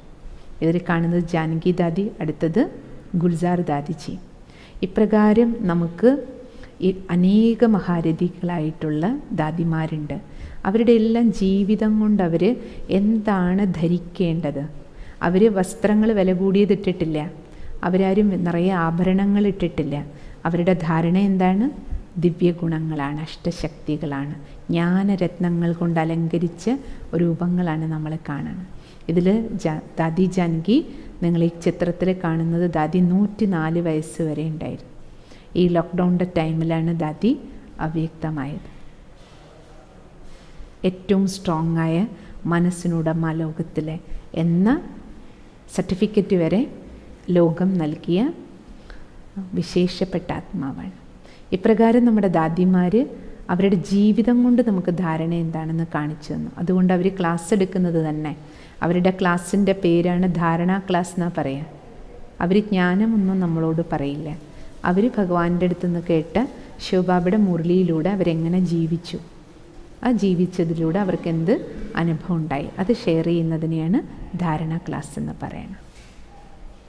ഇനി ലാസ്റ്റ് വിഷയമാണ് നമ്മുടെ സേവനം. ജ്ഞാനം, യോഗം, ധാരണ വന്നാൽ പിന്നെ അതിൻ്റെ ഓട്ടോമാറ്റിക് റിസൾട്ടാണ് സേവനം. നിങ്ങളിപ്പോൾ സേവനം ചെയ്യാൻ തുടങ്ങിയിട്ടുണ്ടാവും ഇല്ലേ? കാരണം ഈ ജ്ഞാനം കേട്ട് യോഗം ചെയ്യാൻ തുടങ്ങി നമ്മുടെ ജീവിതത്തിൽ ധാരണ മാറ്റം ഉണ്ടാകാൻ തുടങ്ങിയപ്പോൾ നമുക്ക് എന്ത് തോന്നും? എനിക്ക് ഈ ജ്ഞാനത്തിലൂടെ കിട്ടിയ അനുഭവം, മെഡിറ്റേഷനിലൂടെ കിട്ടിയ സുഖം, ശാന്തി, എൻ്റെ ജീവിതത്തിലുണ്ടായ ട്രാൻസ്ഫോർമേഷൻ ഇതെല്ലാവർക്കും കിട്ടണം. അപ്പോൾ വീട്ടിലുള്ള ഓരോരുത്തരെയും വിളിച്ച് നിങ്ങൾ പതുക്കെ പതുക്കെ സത്സംഗം കേൾപ്പിക്കാൻ തുടങ്ങിയിട്ടുണ്ടാവും അല്ലേ? അപ്പോൾ താല്പര്യമുള്ളവർ, ഇൻട്രസ്റ്റ് ഉള്ളവർക്ക് നമ്മൾ കേൾപ്പിച്ചു കൊടുക്കും. അവരോടും കേൾക്കാൻ പറഞ്ഞു. അപ്പോൾ ഒരു സേവനം നിങ്ങൾ തുടങ്ങി. എത്ര പേരോട് നിങ്ങൾ കേൾക്കാൻ പറഞ്ഞു? സേവനം ആരംഭിച്ചു. എത്ര പേർക്ക് നിങ്ങൾ ഈ പ്രോഗ്രാം കേട്ടതിന് ശേഷം അയച്ചു കൊടുക്കുന്നു? നിങ്ങൾ സേവനം ആരംഭിച്ചു. ഭഗവാൻ പറയും, സേവനം വീട്ടിൽ നിന്ന് ആരംഭിക്കണം മക്കളെ.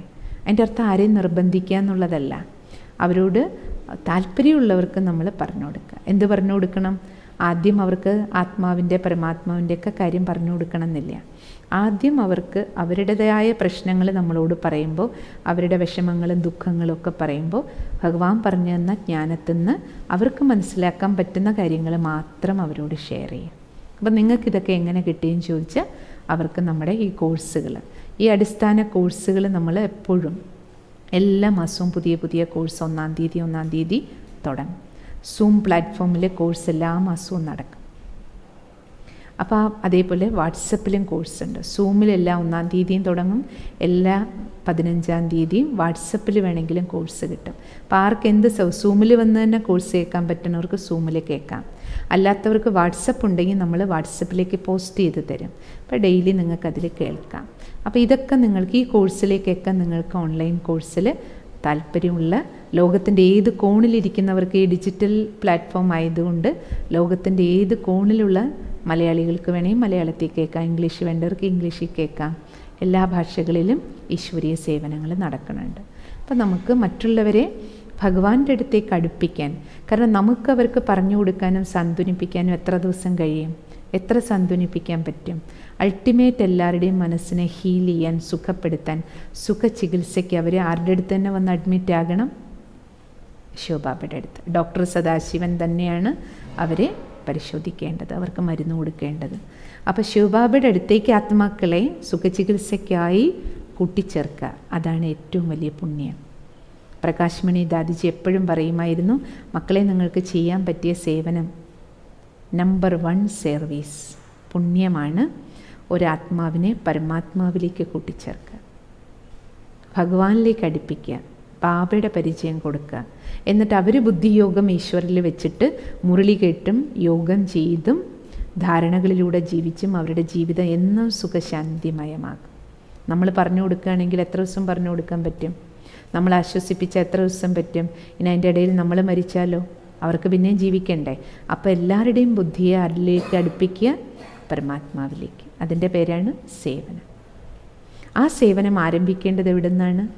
നമ്മുടെ ജീവിതത്തിലുണ്ടായ മാറ്റത്തിലൂടെ. നമ്മളെ കണ്ടിട്ട് നമ്മുടെ കൂടെ ജീവിക്കുന്നവർക്ക് തോന്നണം, ഇവരെങ്ങനെ ഇങ്ങനെ മാറി, ഇവരെ ആരെ ഇങ്ങനെയാക്കിയത്? നമ്മുടെ പെരുമാറ്റം, നമ്മുടെ മുഖം, നമ്മുടെ ചലനങ്ങൾ, നമ്മുടെ ജീവിതത്തിലുണ്ടായ അല്ലേ സകാരാത്മകമായ പരിവർത്തനം കണ്ടിട്ട് നമ്മുടെ കുടുംബത്തിലുള്ളവർ, നമ്മുടെ കൂടെ ജോലി ചെയ്യുന്നവർ നമ്മളോട് ചോദിക്കണം, ഇങ്ങോട്ട് ഇങ്ങോട്ട് ചോദിക്കണം, നമ്മൾ അങ്ങോട്ട് പോയി പറയുകയല്ല, ഇങ്ങോട്ട് ചോദിക്കണം. അപ്പം നമുക്ക് ബാബയുടെ കാര്യം അവരോട് പറയാൻ പറ്റും.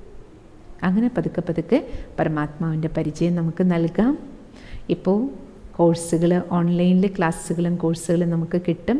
പിന്നെ ഈ കൊറോണയുടെ ബുദ്ധിമുട്ടെല്ലാം മാറി നിങ്ങൾക്ക് യാത്രയൊക്കെ ചെയ്യാൻ തുടങ്ങിക്കഴിഞ്ഞാൽ നിങ്ങളുടെ എല്ലാവരുടെയും വീടിൻ്റെ അടുത്ത് ബ്രഹ്മകുമാരീസ് ഈശ്വരീയ വിശ്വവിദ്യാലയം രാജയോഗ മെഡിറ്റേഷൻ സെൻറ്റർ എന്ന പേരിൽ ഒരു ബ്രാഞ്ച് ഒരു 5-10 കിലോമീറ്ററിൻ്റെ ഉള്ളിൽ തീർച്ചയായിട്ടും കാണും.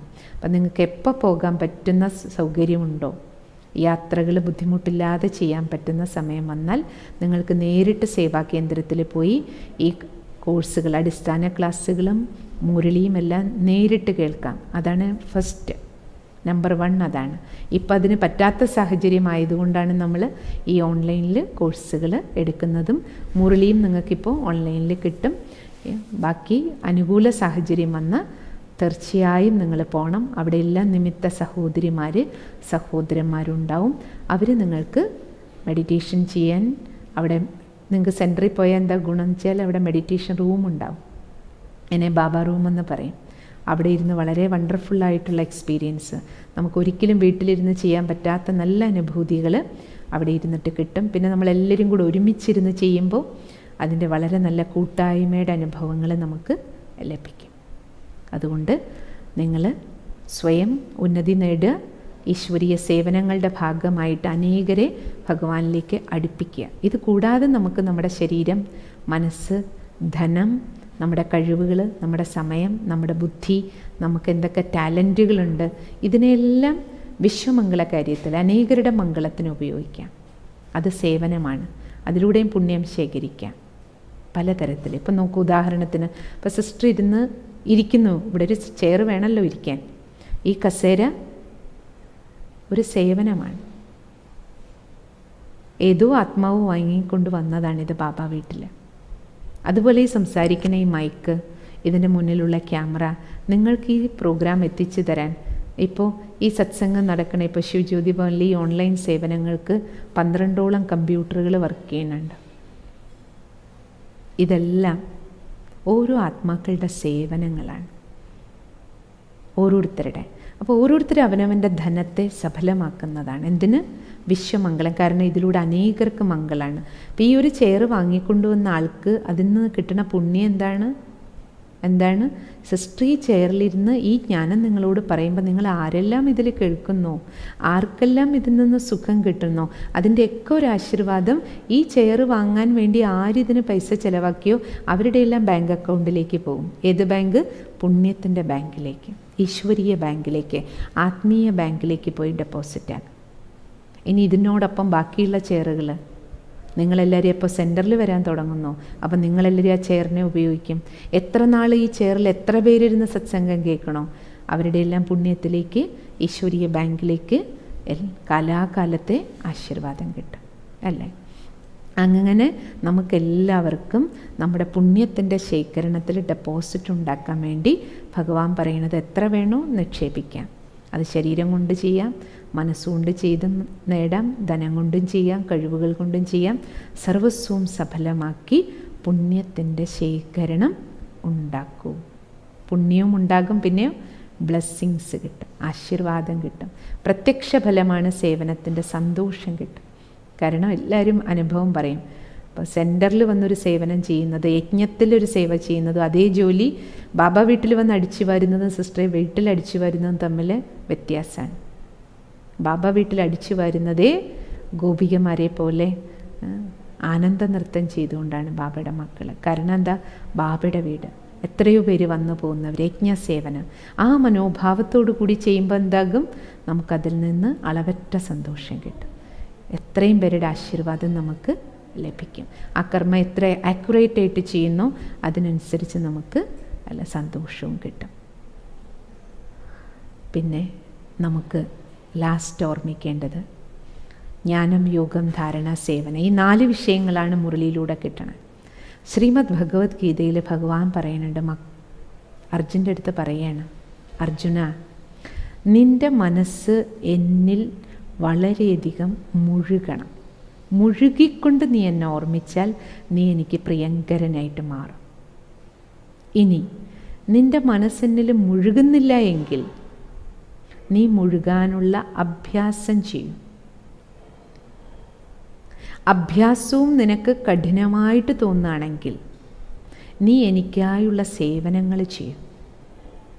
നീ എനിക്കായിട്ടുള്ള സേവനങ്ങൾ ചെയ്യുമ്പോൾ പിന്നെ നിനക്ക് അഭ്യാസം സഹജമായിട്ട് മാറും. എന്നിൽ മുഴുകാൻ എളുപ്പമാകും. കാരണം സേവനം എല്ലാവർക്കും എളുപ്പമാണല്ലോ. സേവനങ്ങൾ, കർമ്മങ്ങൾ ചെയ്ത് നമുക്ക് ശീലമുള്ളതാ. ശരീരം കൊണ്ടാണെങ്കിലും മനസ്സും കൊണ്ടാണെങ്കിലും അല്ലേ, ധനവും എല്ലാം ഉപയോഗിച്ച് സർവീസുകൾ ചെയ്ത് നമുക്ക് വീട്ടിലും ജോലിസ്ഥലത്തും സമൂഹത്തിലൊക്കെ സർവീസ് ചെയ്ത് ഓൾറെഡി നമുക്ക് ശീലമുണ്ട്, സംസ്കാരമുണ്ട്. അതുകൊണ്ടാണ് ഭഗവാൻ പറഞ്ഞ് നിങ്ങളെൻ്റെ സേവനം ചെയ്തുകൊണ്ട് പോകും. അപ്പോൾ എന്താവും, ബാക്കി ജ്ഞാനവും യോഗവും ധാരണയെല്ലാം ഈസിയാകും. സേവനങ്ങളിൽ മുഴുകിയാൽ തന്നെ, ചെറിയ ചെറിയ സേവനങ്ങളിൽ മുഴുകിയാൽ പോലും നമുക്ക് വലിയ മാറ്റങ്ങൾ ജീവിതത്തിൽ പതുക്കെ പതുക്കെ ഓരോ സേവനങ്ങളിൽ നമ്മൾ ഇൻവോൾവ് ആകുമ്പോൾ, സേവനങ്ങളിൽ മുഴുകി പരമാത്മ കാര്യത്തിൽ ഇൻവോൾവ് ആകുമ്പോൾ വലിയ മാറ്റം നമ്മുടെ മനസ്സിൽ ഉണ്ടാവും. ബോധതലത്തിൽ തന്നെ നമുക്ക് മാറ്റം ഉണ്ടാകുന്നത് കാണാം. നിങ്ങൾക്ക് അനുഭവം നിങ്ങൾക്ക് കിട്ടും. സേവനം ചെയ്യാൻ തുടങ്ങുമ്പോൾ പല ലെവലിൽ നമുക്ക് സേവനം ചെയ്യും. ഇപ്രകാരം ഭഗവാൻ നമുക്ക് നിത്യേനയുള്ള പ്രഭാത മുരളിയിലൂടെ ഈ 4 വിഷയങ്ങളാണ് പഠിപ്പിക്കുക. നമുക്ക് സമയം വളരെ വൈകി. നമുക്ക് 1 മിനിറ്റ് പരമാത്മസ്മൃതിയിലിരുന്ന് പൂർത്തിയാക്കാം. ബാക്കി നമുക്ക് നാളെ കേൾക്കാം.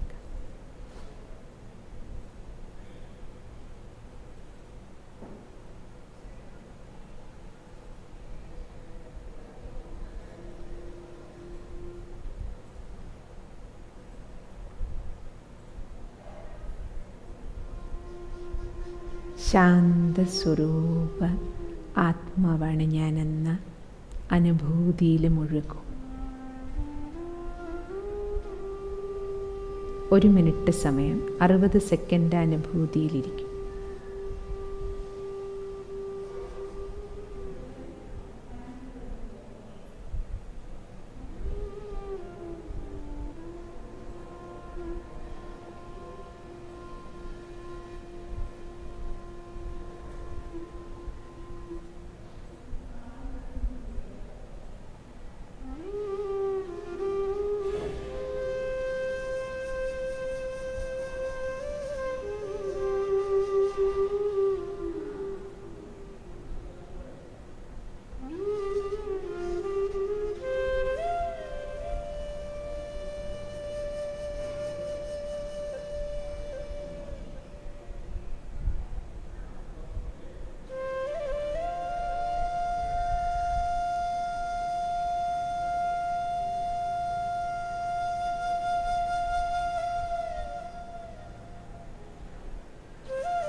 ഓം ശാന്തി.